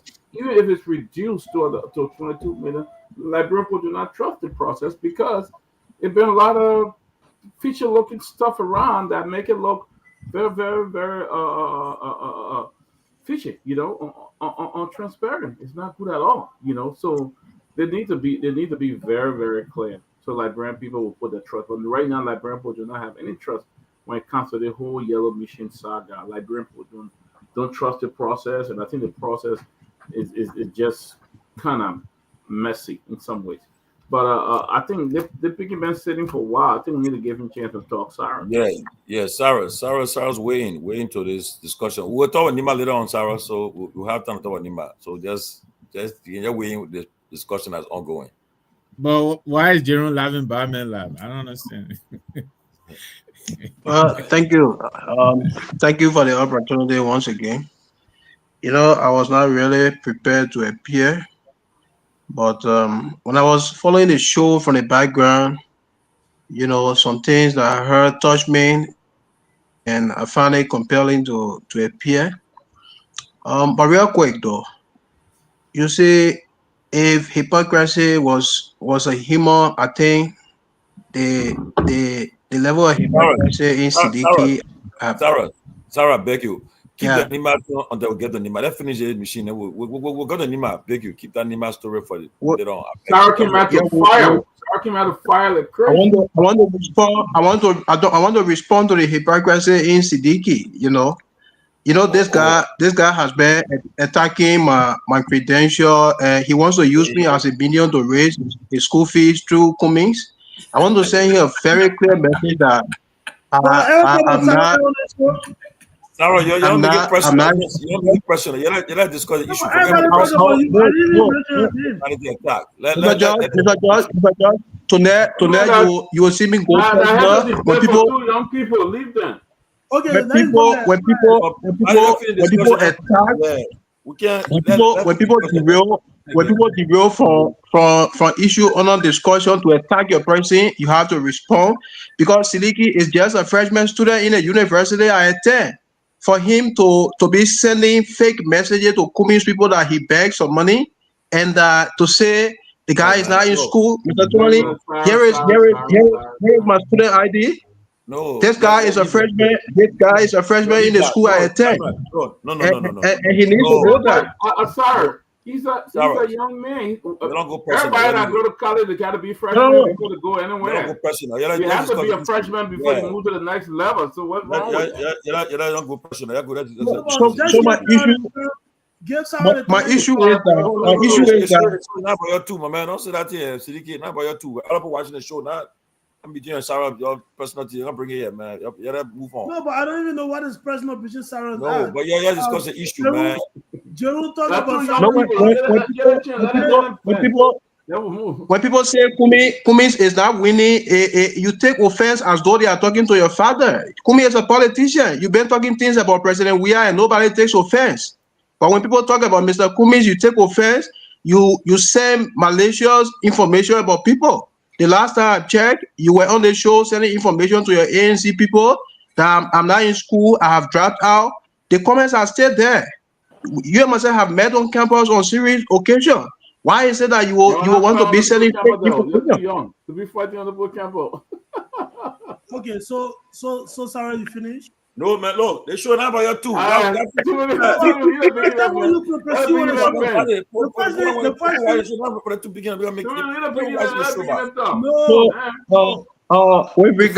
regard to,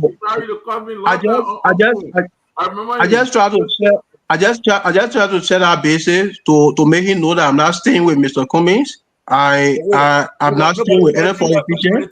We're not doing on the show. I think but he's not staying with Mr. Cummings either, Sarah. Stop that. So you don't take it personal. You don't be personal thing. You want to be politician. You're young and you're going that way now. When you get older, high up here. But Mr. Peabody, it hurts for somebody to look at your credential because of politics and say the guy is not in school. You know, something must be wrong with him. That's why I continue to show my student ID card. I know you're two in school. I deal with you two. I know you're two in school. So and I kind of debate here. You gotta move on, man. Look, you're too young. Right, guys. Yeah, I want you to host me here myself so we can intellectual discussion. Okay. I will draw the debate. I will post a debate for you two. You guys are Rwandese. Yeah. Yeah, Abu. The man I even get for associate degree want to argue with somebody that is. Move on. People watching it. People complaining. People complaining that. So the yellow machine thing in Liberia, I think about everybody's view on it. You know, it's a complete fiasco. It's a scam. The guys have nothing. You know, when something comes, they often find another story around it to make our people. When I go involved on it, is it asking? So they often find ways around it, you know. But Jeremiah Kun of all persons, the Jeremiah Kun, I heard somebody say today, why is it that I spoke the last time that I don't have interest, and today I came out to endorse Garrison, and I will elaborate on it for them to know why I made the decision. You know, I mean, people who know me know the fact that I don't do business with whatever side Jeremiah Kun is on. Whether or not this person is my mother, I don't go there. It's clear, you know. But we'll come to that. But with regard to this yellow machine thing, it's a scam. The reality will not exist. And in fact, it's in violation, whether or not it is true, it's in violation of Article 34 of our Constitution. The laws or international agreement and contract should pass through the legislature. So if they can go all by themselves to settle, to have negotiation, financial negotiation, and then come back after negotiating to tell the legislature to get involved, it's troubling. You know, in fact, it's against the PPCC out of our country. So for me, I know it's a bluff. They just want to make they want to make it look like and somebody are in competition, but they will not. The reality will not exist. It will catch up with them. You know, I don't want to hurt my head on Jeremiah Kuhn's so-called negotiation. The reality it does not exist. You know. Okay, Abu. Sarah, let me ask you this though. Sorry, Tommy. Let me ask you this. Go ahead. Isn't it the legislature's responsibility to ratify the agreement? I mean, I think this, to me, it sounds like this is still in the developing stage. I think once it is consummated, in order for it to become binding, then I think it has to go to the legislature to ratify it. Am I wrong? You are not wrong, but the contradicting thing is the letter the president sent to the person purchasing the machines from is the one that are creating a contradiction, because the government has accepted the due according to what the letter says. So if you accept the due, then what then you want the legislature to do? Would they disprove the due? They are saying the due is accepted by the government, and they want the owner of those machines to accept through a written consent. That's what I'm saying. So it means the legislature has no part to play. Thank you. By the way, Tomalin, one of my friends is writing from Monrovia. He wants us to. Well, he's wondering, how do we know whether these machines are even new and they're not refurbished machines? But and I asked the question just now that those machines, are we asking the fact that they brought it, Mr. Nambe, from the $70+ million, yeah, to $22 million, which you ask says a lot. The question here is, are those machines brand new, or are they a machine that were already read off? They are kind of savage machines. Just like the Nyenwolo buses from. Are we bringing those machines down in the country to create a graveyard for them in the country?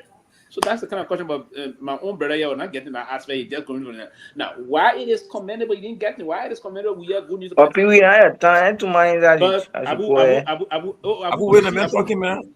Abu, listen to me. Abu, I feel this. Pewee, I want to warn you. That man Ramadan is over. He ready for you again. No. You know they making Ramadan. He was very quiet and he was not cussing nobody. I come in 1 minute, Abu. I'm very disappointed to say this to you today. I will follow the show the last Sunday guys show. You really disappointed me. I mean, I see these journalists. Your failure to justify, to know your own. I mean, I see these journalists. It was a bad day for you that day. I felt. No, but people, listen before I come in. Do I not bang? You're gonna come in. You're gonna come. Hold on. Your failure to know the role you play as the corporate manager of the Freeport, that you didn't know you struggle. The man, I didn't the manager to go distribute rest. I'm very disappointed in you. I thought you didn't represent the closing argument that day. Dude, I love bro. I thought you say I'm not going after anybody. No, sorry. No, but too many. I just want to. I get about 10 minutes. Listen. Ramadan finished. The glove is off. Ramadan finished. That's our point. Before you come in, right? The issue with that yellow machine, the problem started with the president, though. You remember that day when he disassociated himself from that machine and said that where the whole thing started from. So from the day the machine came into being, there were a lot of issues behind it. Before the president said, whether you pay for the machine, all kind of story behind you. You saw him talking about the machine. So he started creating this. People started having some suspicion about it. And now, Mama Kabedede, first of all, she minister of state portfolio. We got National Investment Commission chairman. We got people that can do negotiation for the country. Why she was involved in that one? All I'm thinking, all brought this controversy with the machine. And now, today, there's somebody said, from 79 million to 22 million for 200 machine, a lot of questions. And we got to ask the question. And if they don't answer our questions, then people will speculate. And if you speculate, don't get mad with the people, because you are refusing to answer questions. But I would be here for you. Yeah, thank you. Mr. Tomalin George. Peabody, good to see you. Pewee, Jerome, my brother Sidiki, the guys been on the social media podcast in the CDC folks. We know that yeah, we have in our scraps. Yeah, but quickly to answer what Mr. Pewee said, one of his distinct sons of Lofa County. Pewee, He come and hit you when on the our bell. He come and hit you now. Watch out now. listen, When the president, he come and hit you low. The Megan hit me. He can never hit me. Actually, he can never hit me. yeah, He can but never quickly, hit me.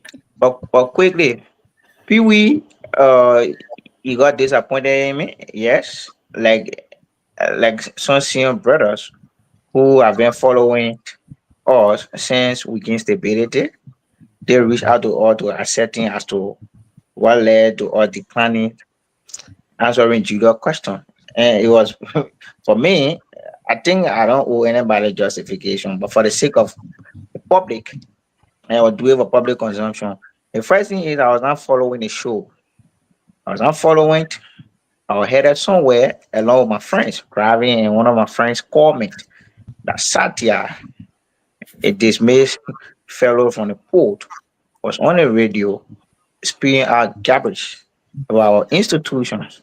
So, like you were in government, Julius, they gave me preference because of my role and a call to debunk some of their section at the time Satya was making on the platform. But instead of Julius, like an independent journalist would do to allow me to channel my integrity, my thoughts, he decided to sway me. If you really look at the video that is circulating Facebook, you will notice that for the first time when he asked, I declined because it was not a reason why we should call. I did call to debunk some of the things Satya was saying that has to do with his illegal dismissal and the rest of the things that you heard in the video. But because he had a motive to sway me and giving a limited time, it was a strategy. See what I mean? We go on platform, I don't know material arrow. For those who know me, they will vote for me any day. So for you to say you're disappointed, I think you you you you did see it, but you did not know the nitty gritty. So that was happening that day.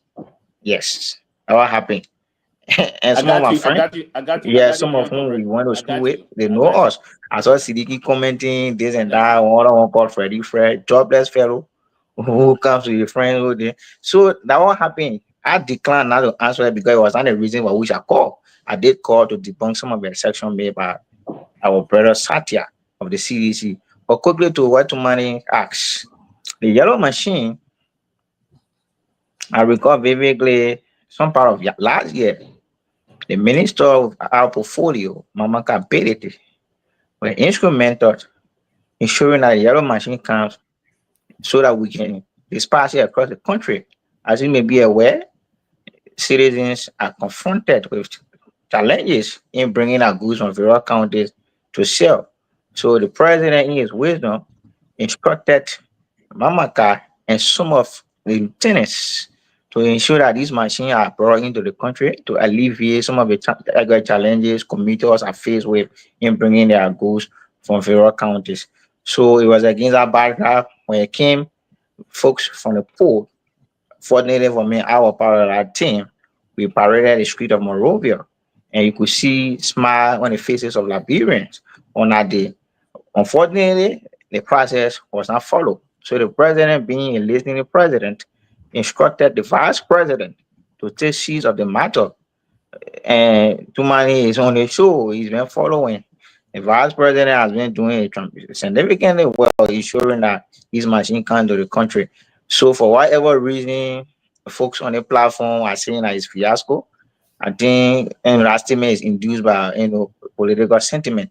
But for you to say it's fiasco and the machine will not come, the processes are not followed as it should be, I think that's been disingenuous to your So, Abu, political what's the party. update on the Let machine? me ask a question. The machine that Mamaka was parading, where are the machines right now? Where are they? The machine you're parading with, we're following the red process to money. So where is it right now? Because it was in the country. So where is it right No, now? I can speak to that, and I will be just representing the Really? government. Well, Yeah, so I can speak to Why are you that. speaking to that? Why are you speaking to the issue about the president? Yeah, Asking you for think how about you it, you speak to talk yours? about it. You want to Yeah, defend because that's something I'm knowledgeable of. No, but the machine she That's provided. another people. She So the provided money is machine. available now for the barbers and the software machine? somewhere. Come again? Is the money available for the barbers and the video machine team? Is the money available? Yeah. In the coming weeks, you see those machines in the country. Okay. No, but the question That's is, secret. Well, The I thought information the machines minister were already- disclosed that I thought the on one machines of the were already local radio here, right? stations. I thought the machines were already I just here. said, Mm-hmm. I just said the information minister disclosed that on one of our radio stations, the local radio stations. How many of those That yellow machines we the have? machine will be in country very soon. How many of those machines we have in the country currently? That your government, the United Party government. I'm not clear with the authority to speak to how many machines in the country. The Is government it- will make a definite position through the Is Ministry the of Minister Information. of our portfolio still going to work? So In spite of all everybody this say that to whole have? machine a fiasco. I'm going to agree. So you don't know how many machines in the country, but do you know how many machines you guys plan to bring in the country? Too many. what? He asked me a question, and as per what I've gathered, I just stated that for people to ask as to how many machines in the country, you got to focus on the Ministry of Information. We got Dansano, we got. You just said your paraded machines. Mama, you are part of the process. Yes. How many machines were paraded? Where are the machines? How many machines are paraded? Period. That's my question to you. And where are the machines now? Because Mama, when you reach to her, she don't answer her phone. She don't respond to you. So, I mean, and they were in the space for. Abu, you see Yo, the hypocrisy in Abu, this you place, again. right? Mamaka and the lack of the. I mean, Siligi, but we put in trouble. But Siligi, let me say something, right? Come on, I just have about 10 minutes. People are coming. Let me say something. Because No, let me say something. Siligi. Okay, go Siligi. ahead. Yeah. Siligi. Yeah. Julius. Because you see, you come somebody coming put me in trouble. Julius know me to be a brilliant fellow.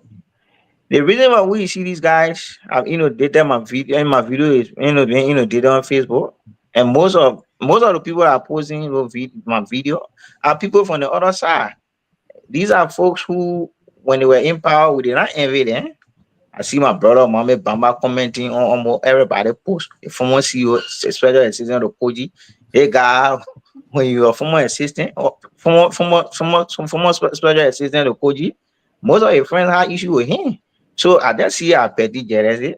People want to show no. For somebody to say I don't know my TOR. Since I was employed, I've been effectuating my duty properly, and because of that, I gained the confidence of my boss, man. I have an internet access. So that I think they were doing. I see that other BA man who been to Poland.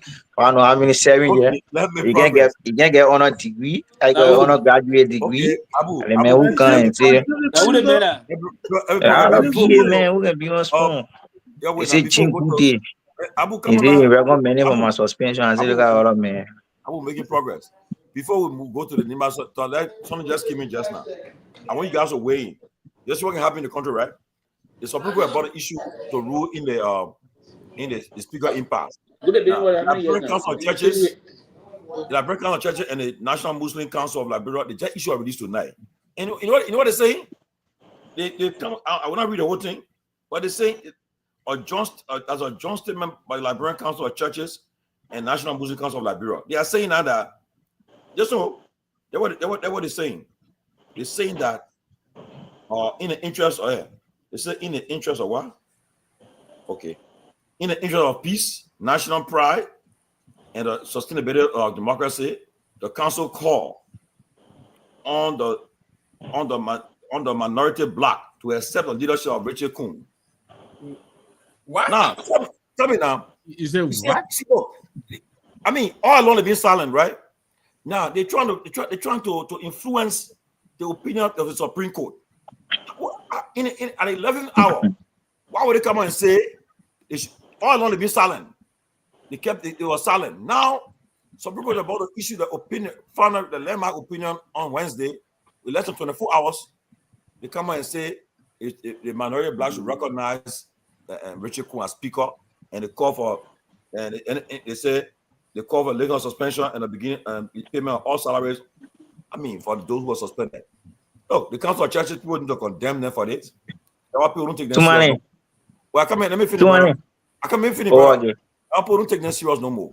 And I will always pay glowing tribute and homage to the Council of Churches that were led by Bishop Brown, George Brown, Bishop Kula, Kafumba Kone, all these people, Marco Francis, these were serious people, but they wasn't on board. They're on the board, on very board, on very board. So and they're getting paid. So you expect them to come in to undermine the very people that appointed them? Guys, you're weighing, man. You're weighing on this council church. Yeah, let me go first. Yeah. Too many. Yeah. And I would like to start with my own kinsman, Cabinet Johnny. When the CDC attempted impeaching him, we're more a group. At the time, my friend was in the US.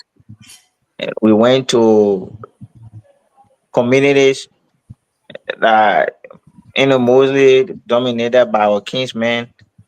We converged at the Capitol building to petition the House of Legislature not to proceed with the impeachment of Cabinet Johnny. What I've noticed since against stability, I started following Liberian politics. Public pressure, these guys don't buy into public pressure. So agreed that the Council of Churches may have released a statement in support of the current speaker, who is Richard Kuhn. Not speaker, stop it. Who the current speaker? Richard Kuhn, though. The man said he's the speaker for the regime. He didn't say he was speaker for the regime. When there's time for you to speak, you can't in chief. No, but when you speak on the platform, you better speak. I mean, not count your CDC posture when it's time for you to speak. I told you, Ramadan over, he ready to lie again. Don't count your CDC posture. Let me learn at your own. So, like I was saying, right? Tomalin, the Supreme Court being the final arbiter of rule of law, I don't believe, not today, not tomorrow, or even contemplating that the Supreme Court will allow an organization or an auxiliary to influence their ruling. I'm very certain whatever decision the Supreme Court will take will be in the interest of our country, and it will be based on precedent, as it has been demonstrated in previous rulings. So that first statement that was done today by the quote-unquote Council of Churches, I don't want to believe that will influence the Supreme Court ruling. Whoever wins, like if vice president told you in the interview you and Peabody had within the US, the government, as a responsible government, will adhere to that ruling. So that will now, delve into things that are not going to influence anything. Okay, Pewee, what you weigh on the Council of Churches stuff? I think the Council of Churches, basically, the Council of Churches was the kind of a body that we all as people believe that they are the embodiment of peace in the country, and beyond the Council of Churches. And for me, I love to be a little holistic about that. I will include the Council of Churches, the Council of Zone areas, and the Bodios, and that of the Liberian Muslim Council also. These are all. If not, I tell you about what Bodios. Yes, the Bodios. So we will have to take it from that perspective. But I mean, normally the Bible even said that, but if you believe in the divorce of Guar, is basically a very important thing. So these are direct representation from the Lord. So their interventions can always be. But my problem with the Council of Churches before, they can be very lackadaisical. And that's my own point there. We have to be very frank, and that's been theory a lot of problem in our country. Mr. Nyenwolo would say, I would normally want to use Mr. Nyenwolo as a classic example to most of those things because he's been there before and he got the concept of the role, most of our conflict, how we adjudicated most of those issues in the country. Because the Council of Churches will be very laissez-faire on certain issues and you need to strike the balance and not wanting to pull something that we understand the law being affected. So the role of the Council of Churches, and Madam Salif did intimate this point before, that folks have been very, and people have been doing it audaciously, and this is wrong in terms of being adamantly audacious about that. If we understand that, and she said part of the reason why she didn't win the fight against corruption was because of the church money. She said sometimes the pastor in the church would come and say, John Paul or Sylvester Pewee is member of my church. Madam, you know, you part of the chair, you can't, we got to handle it kind of way, call you in the pastor room and all of things. So what I would say is that the very Bible said that we have 3 basic institutions. I think it's also in the Quran. The Quran do the Bible, because that's just the 2 basic things in use in our country. The Bible or the Quran just spoke of respecting the government as an institution, respecting the family, and respecting the church. The church will include the mosque and the rest of that. That's thought process, one thing that will always carry along. So in terms of the rule of law, the Bible says we should respect and honor our leaders. So I would think it is commendable for us to listen to the Council of Churches coming to cool off the situation in the country. It's always commendable. But again, other political leaders before shifted blame on these people for even further exacerbating our problem. So we should now this time around allow the laws to come and take their own course. That's my own perspective personally. I would believe the Supreme Court should come out on Wednesday, the 9th of this month, and just strike and protect the intent of the Constitution of our country. The Constitution of the country is meant to protect the sanity of the democracy. The Supreme Court should not further desecrate that intent. I don't want to believe it. That's my whole intent. The Supreme Court should not do that. So it is to protect the sanity of the democracy, protect the safety of the people of our country, and look down at those women that will leave from West Point and move through and take a pool of coconut on their head to sell for the daily rigo to protect and feed their children and send them to school. Think about those women that will be in World Mall, Zola District, deep into Peabody, all those areas, back into Kehleboe and the rest of that, back into Sester or whatsoever the 15th political subdivision of our country. Think about that and protect the state. That's what the court needed. The court were to rule on Wednesday, and then we have certain deviant group trying to stay on that the Liberian people will not have the mindset as to how we can collectively come together with view of those people that try to undermine the safety of our country. So I think that's what I would say about that. But yeah, we listen to them, but yet the law be the law. That's it. That's my perspective on that. Mr. Gimme. I have to be categorical here and say I condemn whether they are religious community. You see in our letter, there is no canon law. There is no canon law that was quoted. Our Constitution calls for a separation of church and state. We do not want the Vatican in our Congress. We do not want Dubai or Saudi Arabia into our Congress. We don't want Israel. We don't want Judaism in our Congress. We don't want our tribal people because we have a dual system. The reason we have a dual system, the duality of our law is what our traditional law calls for. If it does not contravene the Constitution, we have all means to intervene. Other than that, there is a clear demarcation. The church, and this includes the religious community, have no right, no say-so. Let them keep their doctrine into the pulpit. Let them preach it all they want into their churches and their mosques. They have no right to attempt to influence in any way what happens to our constitutional democracy. And the gentleman who is the president or the leader of the Council of Churches is a brother of mine, a very good friend, Dr. Samuel Reed. In fact, I will call him tonight. He's in the States here. He knows that. He knows this. Hey, Jerome. On the eve of a major decision. I was at one of the embassies the other day in January, and the same thing came up. We were watching the Super Bowl. I mean, not the Super Bowl, the Kansas City Chiefs were playing. And I asked, What I asked one of the staff, what is your thinking on what's going on in this country when we cut and paste the U.S. Constitution? You know what she told me? And I'm going to say this here again. She said, Mr. Gaiman,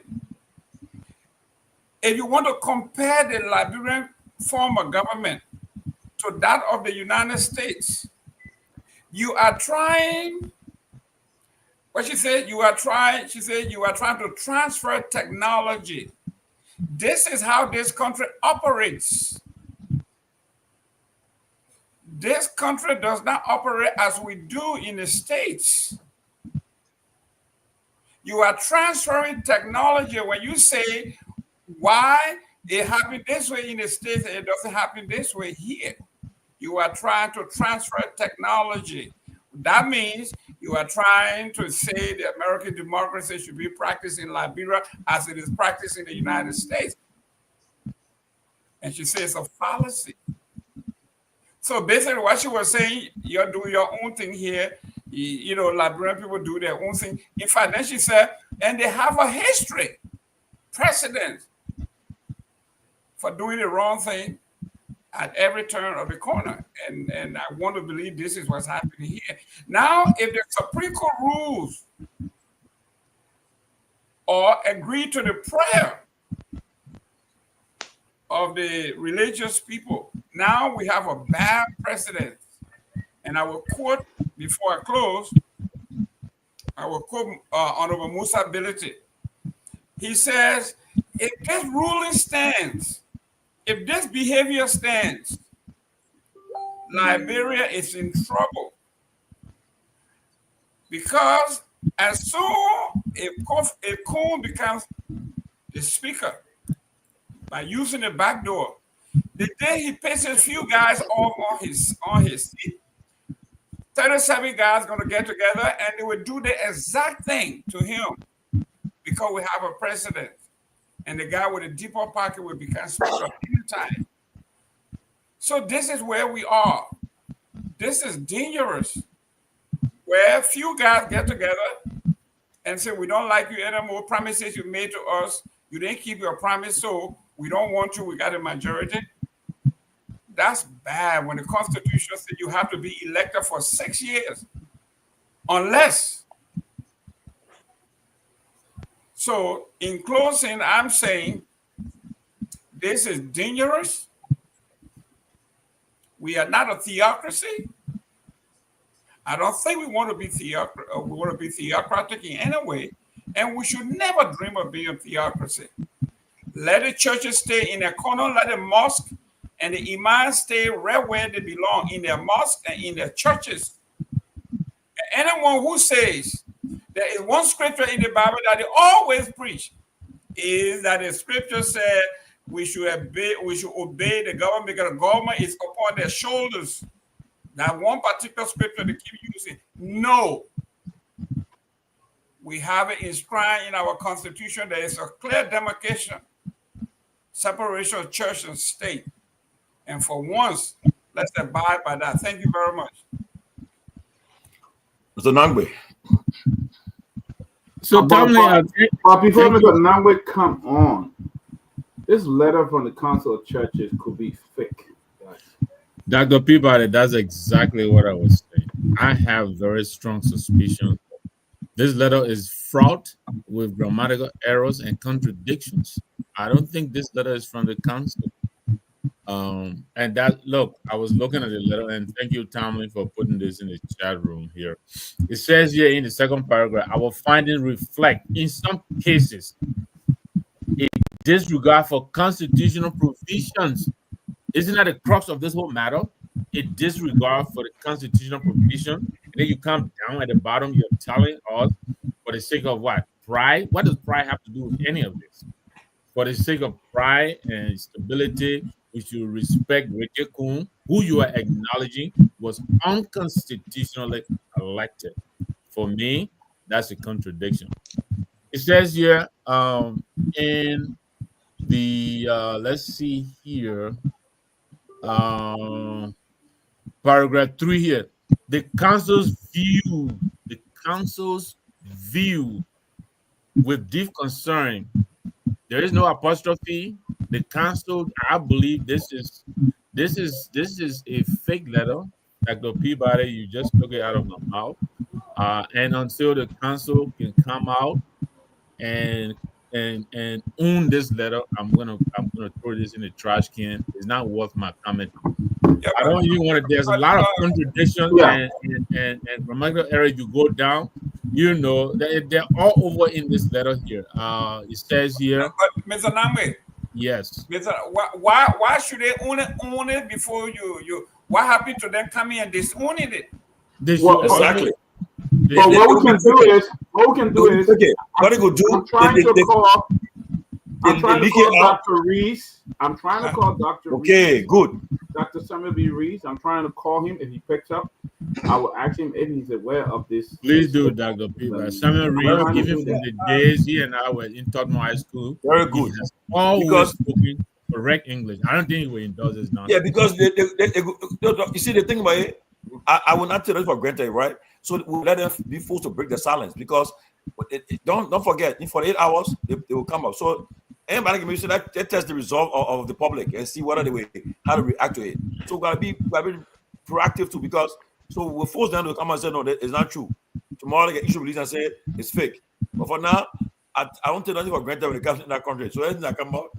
So they say they should leave all suspension, but then they calling for Yega Kalua to continue to be suspended for another 1 year. Who gave them that authority to even assume that it's fake? The letter is fake. It is nonsense. It is nonsense. You know. So like I just wanted to throw this out. So a few weeks ago, when the president got that $1.2 million car, so you know a group of people sent out a statement just like this. They said the Council of Churches suspended President Walker. They did that. I don't know that. I don't know if it's the Council of Churches or the Baptist Church or something like that. There's a press conference that came out. And the next day they came out and issued a statement. They distanced themselves from that. And Siddiqui, now to cut you up, there is no signature on this thing. There is no signature. Yeah, so go ahead. So right now, I agree. Just exactly what I was about to raise. That you know, the same organization people recently issued a statement in the organization name, and the next day they came up, they made a statement. So that is exactly what I was about to say. But I think it's good that the Peabody reach out from there, you know, because you know all along this speakership issue been going on, never issue a statement, whether positive or negative. So what now? The Supreme Court is about to give a ruling on Wednesday, and they will come and give an issue a statement like this. So, yeah, I 100% agree. It could be fake. Yeah. You're not going to my election, right? Got less than an hour. So let's get Sarah, my man, I didn't speak with you and I broke the news, so please confirm or deny that you have endorsed. So, yeah. In my election, I'm learning tomorrow that guys, y'all continue the show. 1 minute. Pewee.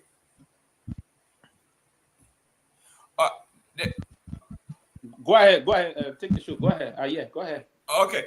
Listen, gentlemen, listen. There was a disturbing tape yesterday where Madam Gongloe and her team went to campaign in Coker's district. And on live television, we can say these people were chased, they were threatened, and they were running for their lives. And the guys were telling them, this is Coker territory, you are not allowed here. And it reminded me of the CDC Unity Party election when Mr. Kwimokpa and his crew went to campaign and they were surrounded by Unity Party saying, people were saying you don't belong here, and people almost lost their lives. So Cyrus, you from the area, you may have seen that video too. What is going on here now, coming to the end of this thing?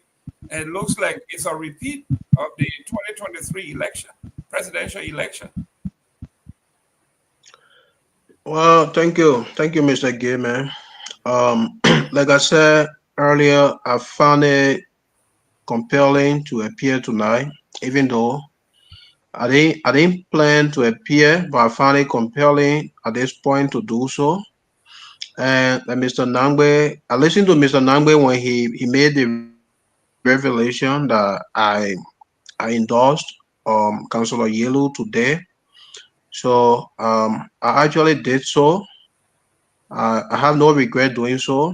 I have endorsed Yellow, and not only that, I have endorsed Yellow. I'm going to reach out to friends, to family, and some of my close relatives to let them know Yellow is my candidate. They should support Yellow. They should vote for them or for him. I have no regret.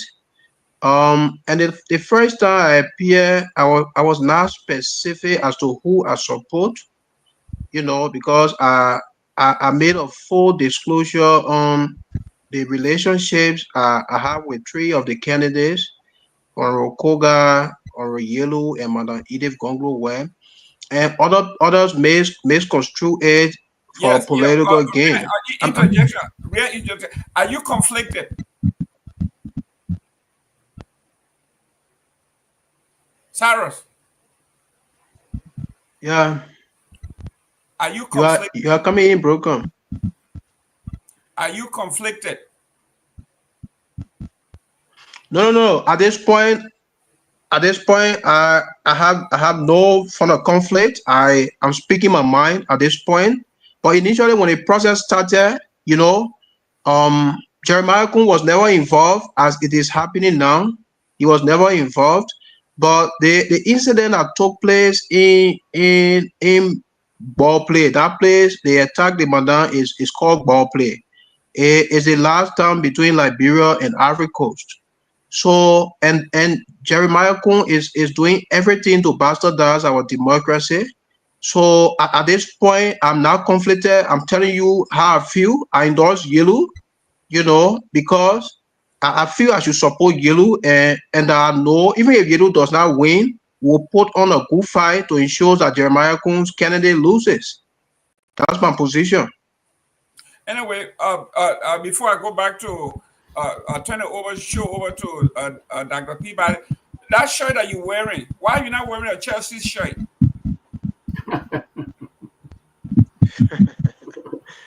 I don't like Chelsea, sir. Oh no. Okay, Dr. Peabody, back to you.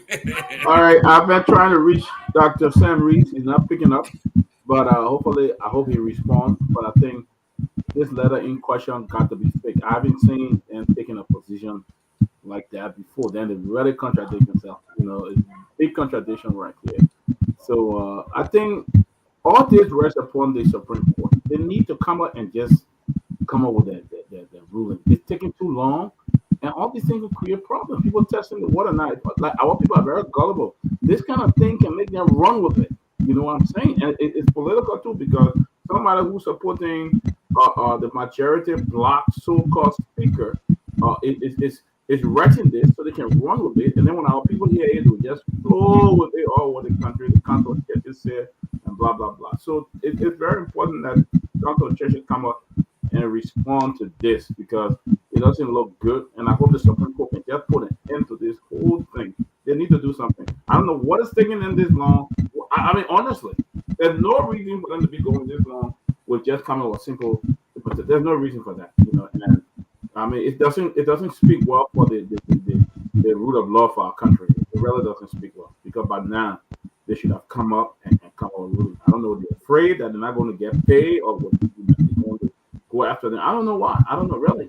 I think it has to do with they're not going to get paid, and they want to make sure, all kind of stuff going on. But the Supreme Court screw up on this one. That will tell you that there's no way you cannot trust the justice system in our country. I know they got some excellent lawyer in that country, but see how the justice minister screw up in his on interpretation. See how he screw up. But God, let's go back to the topic. I haven't heard from. I know I'm looking at my phone. Dr. Reed might call or send me a message. So hopefully, I hope he responds as soon as possible, because if they don't respond, then this will go far. But the whole thing is, I mean, it's just not good for the country. I mean, at this kind of time, it's just not. What did you guys follow the American ambassador statement? Yes. think? Chief, this is what we have been saying forever. Okay? This thing about Liberians getting mad when you are denied visit to the United States, as though the United States owes us. You know, like the Kenyan president said, the former Kenyan president, we are not paying taxes in the people's country. We are not paying their bills. You want to visit someone, the person say, no, you know, I don't want you to come visit me now. Why you be upset? The only people that should be actually upset are those who have legitimate student visas to come, the I-20 form, to come and acquire knowledge. And if they are denied, then we need to stand up and say, United States, this is wrong. But if you want to come and marry me, see your girlfriend, your boyfriend, just to see the place, or because you got some stolen money, you want to come and purchase or show off, then the United States have the right to limit your travel. In fact, the ambassador made it clear. Liberia is among, it's out of the 200 countries. We are number 10, the 10 worst. We are the 10th worst offenders. Overstay. Yes. For overstay, yeah. And then not only that, but they have also noticed that Liberians are finding other means of entering the United States through bogus means, through South America, coming through Mexico, coming through the border. And they have said it. He said it. It is risky. You could lose your life. There's a lot that happens between Liberia and the United States, between leaving Liberia, whichever route you take, to get to Mexico. You could lose your life. He said it. This is based on intelligence. There are Liberians that are now trekking that route. Between Liberia, they go through other countries, and they join a caravan in Central and South America and find a way to the border. Some people actually lose their lives. Guys, I got breaking news. Dr. Reed just responded and said absolutely not. Good. They are not aware of that statement. It's false and it's misleading. And he just wanted me to make that clear to you guys that it's false and misleading. So if you are listening to the national radio, the statement being issued by the statement that was said to be issued by the Council of Churches of Liberia is false and misleading. So he just wanted me to say that. Great. Ladies and gentlemen, in Radio Land, wherever you are, you have heard it from Dr. Samuel Reeves, the leader of that particular organization, saying they distance themselves from that statement, from that release. It's not from him, it's not from the organization. He's a man of a lot of integrity. He says this one is not from them. So, ladies and gentlemen, whoever you are, wherever you are, whatever your motive is, by putting out these propaganda, it is not working. We are smart enough. We have dug deeper. I got in touch with Dr. Reese himself, and he said it is frivolous, it is fake, it is a lie. And I trust Dr. Reese. Definitely, this was fake. And whoever it is, whatever group is behind it, we don't want to say who it is, because if you are supporting Richard Cohn and you think by doing this, our people are gullible, no. We are all not gullible. That's why we are here. Thank you very much, Doctor. Yes. Thank you, Dr. Peabody. But it's telling, though, what lengths, these anti-rule of law people will go, these regime surrogates will go, to perpetuate a nonsense. I think they know what the Supreme Court is going to come down with, and they're trying to, confuse us and throw a monkey wrench. But our people will remain steadfast. The law is the law. And we hope that the Supreme Court is going to come down on the side of the rule of law. Let me respond. Go ahead. Let me respond to my brother here. He wants me to apologize to the religious community because I rebuked them. No, the Constitution remains the same. We have a separation of church and state. Whoever it is that is behind that, we stand by that.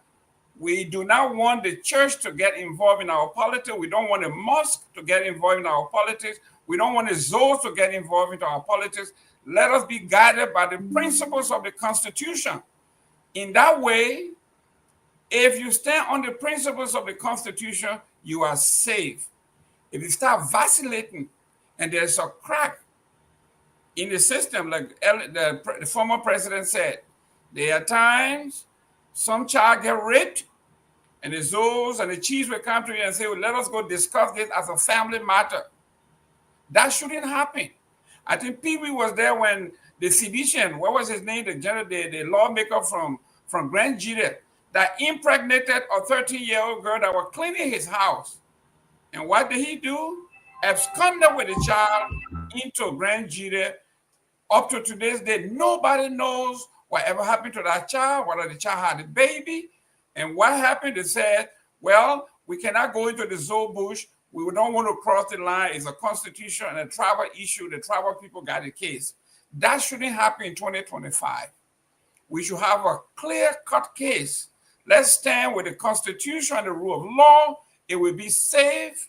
We will have something to fall back on. But once we start vacillating on behalf of either our church, our mosque, our zoo, we are in trouble. Thank you. It's bad, though. It's bad for our country.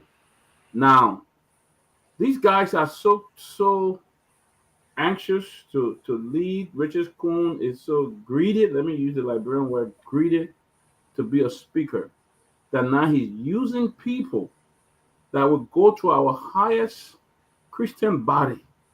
They are using them to get to the Liberian people, to gain trust from the Liberian people. I think it's scary. This is not the first time that somebody have used the Council of Churches. They wrote another letter accusing Boaka of riding the car. Then this is coming up now, and they are aware. Somebody who support him, they are aware, and they are using this to gain public trust at the expense of the Liberian Council of Churches. I think it's wicked. It's criminal for somebody to do this. It's very criminal for them to do this and use the Council of Churches as it's totally criminal, and something has to be done. You know, I think Dr. Reed just confirmed that absolutely not. They are unaware of such letter. It's false and misleading. You know, and I think they need to tomorrow. They need to have a press conference. But whoever did this, you know, that they are calling on, you know, it's wicked. If you can go as far now are using the Council of Churches to make up lies to support your illegal coup, that is wicked. That's wicked. Sylvester, you want to? I see you shaking like you want to talk, Sylvester. Sylvester talking something different. Yeah.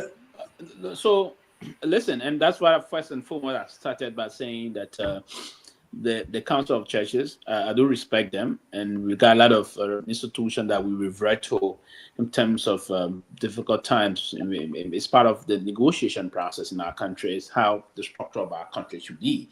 But I was a little concerned as to the way the Council of Churches behave in past time, and the content of the communications emanating from the Council of Churches were a little bit concerning. So, but the basis here that I said, that's what I said. I said we cannot revert to those institutions while we call on them for intervention, for prayers for the country, and that we will anticipate. The Council of Churches, the Liberian Muslim Council, the elders will have to seek, because listen, we are a traditional country. That's part of the reason why the former president will always emphasize on the Zoos and Bodios, right? And the traditional elders, those are people that will go through what we call personal supplications, right? In terms of those things, they will do those things on behalf of the country and seek divine intervention on behalf of the country. But meanwhile, the laws of the country will have to. The country is not governed. Now, while the country do respect, the country is religiously tolerant country. but the country is also being led by the Magna Carta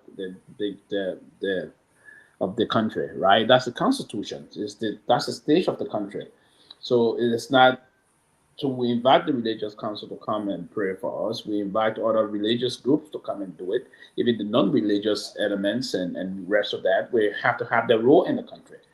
But the most paramount concern here is that our institutions that are set in the country should be respected. So the process of the separation of power, we do have the executive.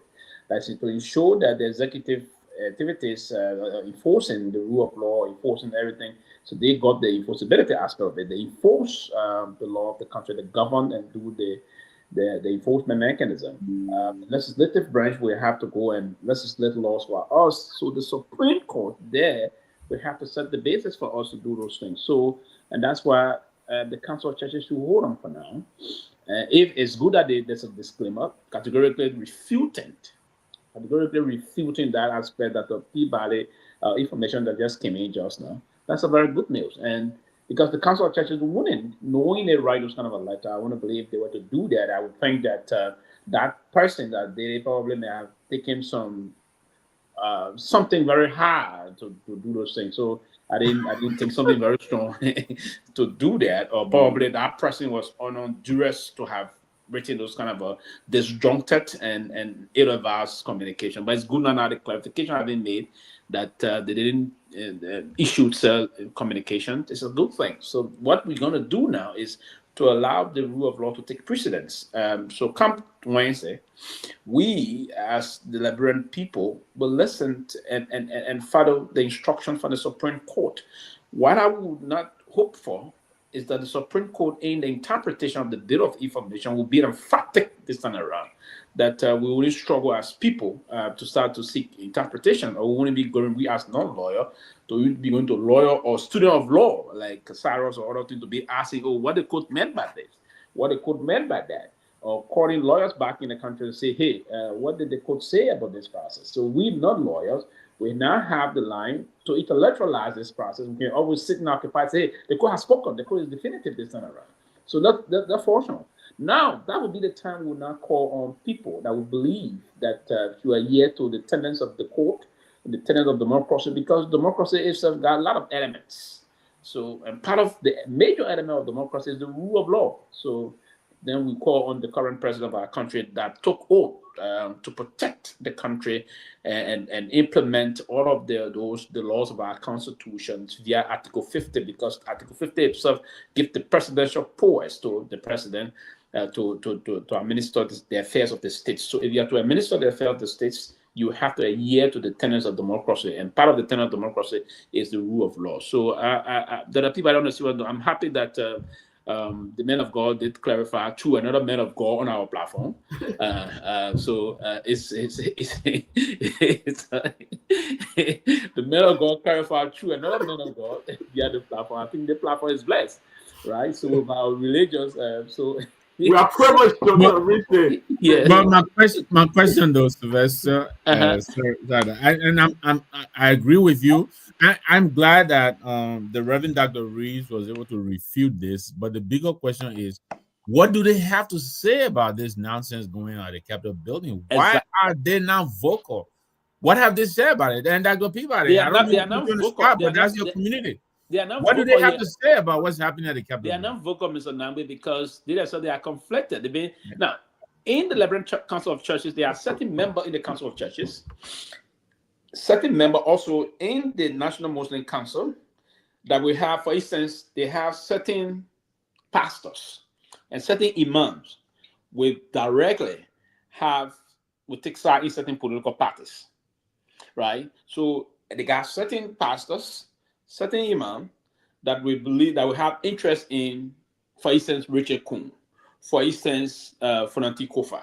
So, and we should not allow those institutions, particularly the Liberian Council of Churches or the Council of Religious Council in Liberia, as we try to put the conglomeration of the both, they should not be conflicted. If you come, they should speak directly what the Bible or the Quran says to us. That's what they should. They shouldn't take a side. For instance, if this issue is brought on the issue of law, the Liberian Council of Churches or the Council of the Religious Council should come out together and just say there's a need that we respect the constitution of our country. That's what I expect from them, Mr. Nambe. But again, the reason why you see you're not hearing them, because everybody will have a side somehow. Somebody believe in Mr. Nambe, somebody believe in Sidiki, somebody believe in this person, somebody believe in that person. It's going to be difficult for the country to function. And that's one of the reasons why today the country is struggling up to this time to even redefine the struggle of democracy we have, to even redefine the struggle of what all of us went through before. If the Britain were to go through 14 years of devastating, horrible civil crisis in the name of marginalization, in the name of corruption, in the name of the violation of rule of law, and then we still come back to repeat things that we rebuffed yesterday, it's troubling. It's completely troubling. So, I mean, they should have spoken ever since. They didn't do that. So I think that they should keep quiet. Let the court speak for us on Wednesday. It's late. Mr. Pewee. No. Okay. Yeah, go ahead, Sylvie. Okay, so it's kind of late for my end. I'm trying to wrap up. So, glad that one of the leaders from the Council of Churches reach out to Dr. Peabody to make it clarity that the statement is fake, and also I wanted to make this clarity. I hear Dr. Peabody saying, Richard Kuhn should be the one behind the statement because they are too desperate. Yes, it can be true, but also, I'm not supporting Richard Kuhn for the record, but let's also consider that it could also be the other side, because I remember when the last ruling the Supreme Court did, Yege Koluba, which is part of the Yege, who is part of the minority bloc, came up and threw out allegation about the members of the Supreme Court receiving money from the NPA boss. He called a figure at the time, and then the next day they did a ruling, and it was actually in the interest of the minority bloc. Just as certain people turn it around to fit, the illegitimate speaker Kuhn. So it's vice versa. It's possible it can be on the camp of Speaker Kofa that put up this statement to kind of made the Supreme Court feel uncomfortable to side on the side. It's also possible that Rachel Kuhn side can be behind the statement. So we should not just say that Rachel Kuhn side doing it. So the two sides, they are playing politics. Just on the record, I just wanted to make that clarity. But I think it was a great show, and as always, anytime I come on the show, I made this clarity. The closing argument is one of the biggest shows in the Liberian community, like it or not. Because the fact that we come here, and I know a lot of people reach out, I see you on the show there, and all of that. So, my brother Sarah, trust me, brother, I have no issue with you. I don't know about you, but, I think it was Mr. Nambe who talked about the endorsement in Nimba today. And I never had the opportunity to even say anything about that. So, I had no issue with you. And the guy who comment on this live, look, brother, we all come here, we say whatever we want to say. There are people from different political parties in the comment section that throw attack at everybody here. So for you to just conclude that Alan comment on this live, the last time you were on the show, that Alan won't send a guy message to say you're not in school. That's unfortunate. Sarah, the other seditious, they come there when I'm talking, they attack me. I don't say that Sarah tell the people say, and give the information to attack me on it. No, I don't accuse you of that. I see you every day in school. So why would I go to someone and say Sarah is not in school? The fact that speaking to the guy, it's unfortunate, brother. Is Sarah still in? Sarah, you still in Kigali? Yeah, he's still here. And the guy who made a comment, he and the guy was in a school, they called Unilab. So the guy know him, not that the guy don't know him, the guy just come and talk something here. I know you. So just conclude and say, Sidiki tell the ANC people, you want to use my name and get money. Who the ANC people know you, brother? The ANC people want to see on the platform. Yeah? So all my conversation on that is not even surrounded about you. So it was a great show, and I just wanted to make that clarity. I have no issue with you. If you believe that I send people information, that's okay, that's a belief. But I want to let you know that Allen and myself never talk about you, you know, and nothing absolutely. The guy, you were watching the show and you show performance. He's a cool supporter, and that's how you start attacking. You know, so we could just conclude that Sidi the guy is unfortunate. So have a good night, and I think it was a great show. Also, let me just announce that Dr. Reed finally he called me again and said that they're going to issue a statement tomorrow.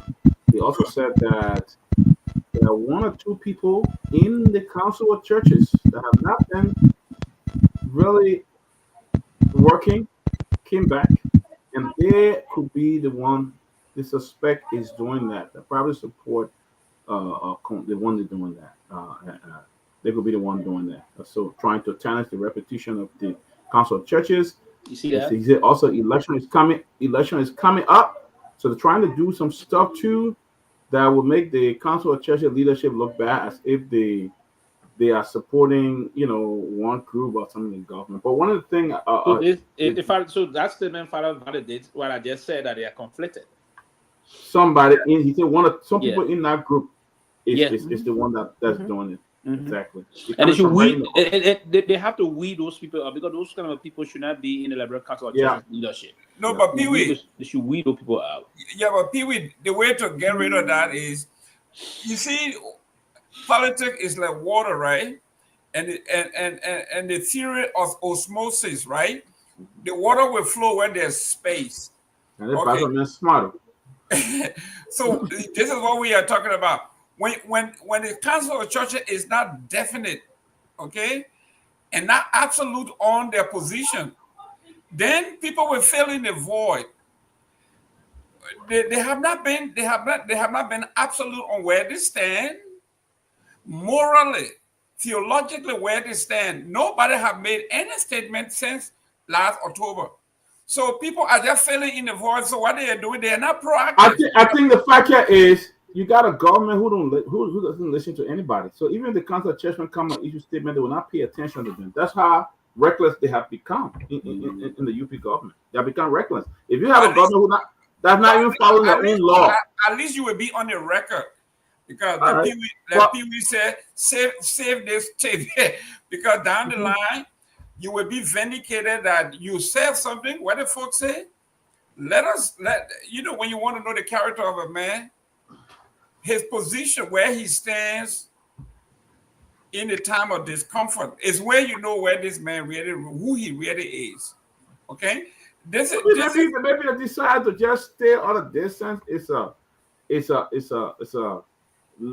legislative, you know, issue and stuff like that. They say we'll let it bar between themselves and stuff like that. You know, I'm not speaking for them, but I think that's the position they were taking. And people did say that every side have somebody. Maybe they support, but Dr. Reed totally condemned this, and he said there's one or two people in the group that could be doing it, and they suspect one. So they'll issue a statement tomorrow. But he thanked us a lot for even reaching out to them and even coming up and sharing this on the show. He read the thing. Like I said, he was totally unaware. He had no clue until I called him and sent him that information. So he really thanked us for doing this. Also, all right, guys, I guess we'll continue with our closing now. Let's see what we have. Yes, my Florida Gators is about to play. So I'm gonna watch the game tonight. That's right. I'm gonna watch it. We got some haters in this chat room, but it's all right. By the way, invitation to all you guys who come to Florida, enjoy real life. If you want to live in America. If you're not living in Florida, you're not living in America yet. I've been seeing listen. If called Venetia. What's about Venetia? Well, that's from Villanova. They say Venetia. They've been out of the place. Where in Florida? Oh. There where you want to go? I'm just asking you about it. Oh, you want to go on an exclusive island? Is that what Game Florida is getting too expensive, man. It's all right. Listen, the people here to say, Victor, 1 minute. You are an elite. You see the men drinking British tea on our show, drinking tea. You see the men drinking tea, British tea, not regular tea, but British tea. I saw a British tea. If there's any state that we could throw away, it would be Florida, because every problem you can imagine can come from Florida, from hanging child to dimple child. And you know what they're doing now? They check police now, turn to immigration. Exactly.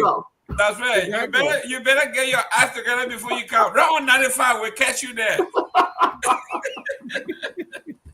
But gentlemen, great show. Dr. Peabody was great. Pewee, our young men, the two guys from Rwanda. I mean, I can categorically say, if we were to close our eyes today, if the Lord calls us home, we can say we have a great foundation. We are bequeathing our county, our city, our state, our country to a new generation of thinkers who agrees to disagree. They are thinkers. We pray that they don't only think, but what they learn can be applied in a practical sense, because this is where we have the issue. Liberia is credentialized. When you look at these young men and women, you look at their resume, it's nothing but degrees upon degrees upon degrees upon degrees. But there is no corresponding experience in management to do anything right. So you put them at the top of agencies and ministry based on the double degrees they got, and then they find out that it is not there. And Pewee and Victor will agree with me. Most of these positions, all you need is a basic bachelor's degree with 5-year experience. That's all most of the agencies need. If you have an experience in management with your requisite degree, that's fine. The only places where you need those advanced degrees are in the technical area like medicine and all of that stuff. But management, you don't need a PhD in management to head anything. You need 5-10 years experience. If you don't have an experience in managing anything, you can be the director or deputy director. They can put all the title behind your name. You will struggle like they're doing. And I love what Kiatamba said to the UP folks. Public relations is no substitute for performance. You can have all the PR. It will catch up with you. And I think Kiatama is seeing something that we have been talking about all along. You can blame everybody. You can do it. It will boil down to your performance review and what you have accomplished. You can blame. You can buy your sports car and give it to all the young folks to follow Pewee around and cuss him and call him name and all of that. It will boil down to what have you done in your position. You are director. You've been there for 15 months. You don't have a performance review. You don't have, like the young man, someone said the young man was struggling to define his job. What is your job responsibility? What is it that you're supposed to do? How have you done it? What's the timeline? What's the objective? What are the measurable goals? And you don't know this because that's what it is. So, gentlemen, thank you very much. I think it was a great show. As always, it's an honor to be with you guys. It's so good to have you guys, man. You guys have just brought plus to the show, made it plus. And it's so good to have you guys. Mr. Nangwe, any closing? And then yes, Dr. Peabody, thank you. And thank you also very much for reaching out to Dr. Reeves. You know, like you said, we're waiting for the Supreme Court to come out. I think it was a great show tonight. Thank you guys again for the opportunity to hang out with you. I really appreciate it. I want to also thank the audience. They've been pretty interactive. Some of my friends are in the audience there, you know, and they're following the show. But yeah, I think Cyrus, he left. I think it's pretty late. But I think in this kind of fight, there's no neutrality. You're either, you know, with one side or the other. And so I'm proud of him that he did take a side. It may not be the side I would have supported, but at least he's man enough to have taken his side. He said he wants to talk about it tomorrow in detail. Hopefully he will come on to give us, you know, an inside, you know, look of how he came upon this decision, you know, what is informing him. Because I think he really has a fairly good understanding of the inner workings of the, you know, Nimba politics. And I think He brings a lot to the table. But thank you guys very much. Great show. Let's do it again tomorrow. Sylvester. Oh yes, thank you again. I think we will time to time. Part of the issue is to ensure that the country move forward. If you want to bring issue to our people to help open our country up, it's welcoming, but you have to do it the right way. You don't have to do things and put the country into more problem. So I think what is more necessary here is that the current president and his government will have to be honest and open-minded to the people of Liberia. And quickly, I want to say here that Liberia, we've benefited a lot from the greatest country on earth, the United States of America, in terms of keeping the peace, in terms of most of been our biggest partners in terms of partnership and our very greatest and premier partner in a lot of things. So what we have to do, we always talk a lot of things after the United States. So it's the important thing is to uphold the rule of law. And one thing I admire this country for is the value of the rule of law and all those things. So come on Wednesday, I will hope that the court will see reason to protect the foundation of the Republic of Liberia. Remember, you have to remember those free slaves that left from here to go back and establish on the Elizabeth ship when the ACS moved in to go find area that were habitable for these free slaves that went back and established the country called Liberia, the country of freedom. They will have to see the reason, the intent of those people, and then eventually 1847 we pronounced our independence and the rest of that. So the country is backward for a lot of reasons because we have not been adhering to system and the rule of law. I think there should be the beginning of that. If the Supreme Court were to rule, and then the people of the country are going to compare, there's going to be this comparing mechanism wherein the appropriate forces were aligned to compare the regime, the administration, to respect the rule of law, and that there are a lot of means to protest, and the protest will compare them to do the appropriate thing in respect. So the court would have to come out and speak clearly. It's part of the reason why the Liberian people, the foundation of that country, was actually built. So we need to reflect on that moving forward come Wednesday. Wednesday, I will take nothing doing. I will put more time and just focus on that and wait and see what's going to happen. And I will hope that both sides, while we always, and there's always been precedent on this process, always been history setting on that. We've never, it's not everybody that's going to like what the Supreme Court is going to say come Wednesday. But what everybody will have to do, everybody will have to respect the decision coming out of the court. While we may disagree with that, but we will have to respect the decision because the decision from the court is the final decision as per the constitution of our country. So we have to operate in this line and clearly indicate that we will embrace that while we don't like it or we don't agree with it, but we have to respect it. So that's what I'm going to bear with tonight. We hope to see tomorrow. We're going to do analysis going to come up tomorrow. We pray to God to see tomorrow, but we wait to see what's going to come. And the final outcome going to come back Wednesday evening this time. We will all be here giving our own personal perspective on those issues. And I will look forward to see who's going to be defiant, who's going to be cooperative, and then moving forward, we eventually in the country should move. The country should not burn because of people, bandits trying to seize onto power or clinch onto power on the constitution. That is unacceptable. It was not on the basis that the progressive sacrificed the time. It was not on the basis the progressive did that. The progressives, they were very thoughtful that we should not invite bandits to take on power. We invite real men that will take on power via contestation. That's the need. All right, Sylvester, Mr. Gilban, Mr. Nyenwolo, guys, thank you. I think in my mind, I think only one group to accept that result from the Supreme Court and the majority block. That means they were illegally operating. And when they rule in favor of the minority block, the majority must accept. And the executive must also follow the rule of law. I think will be very important. But any decision other than returning to the status quo then I think the Supreme Court themselves would be compromised. That's what I think.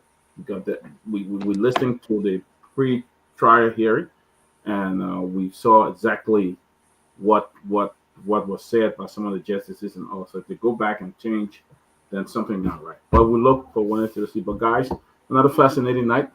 I look forward to see you guys tomorrow. And the guys in studio, thank you so much. God, they had this up here for Mr.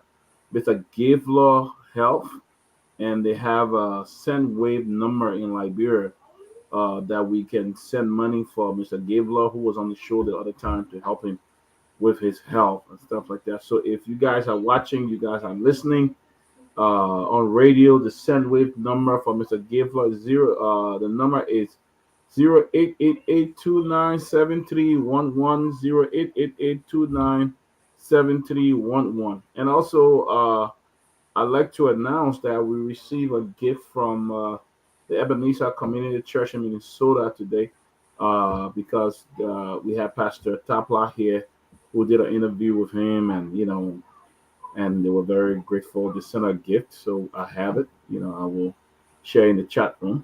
But we want to thank him. He didn't have to do that, but really appreciate his gift to us. So, but another fascinating show. Tomorrow we'll be back on, and I also want to announce that once I get all the court document, the photos for Miss Mary Boyman Nikki, we'll have the whole day show on her to know what's her status at the moment. Also on the 14th, we have the ANC folks who will be coming. They already booked a slot, so they're gonna do a special interview with them. So guys, let's get prepared to interview the ANC people. Victor Nambe, they don't steal your April 14th. Oh. With that, the people will get in the space. But thank you guys. Did you say on the 14th or the 15th? The 14th. The 14th.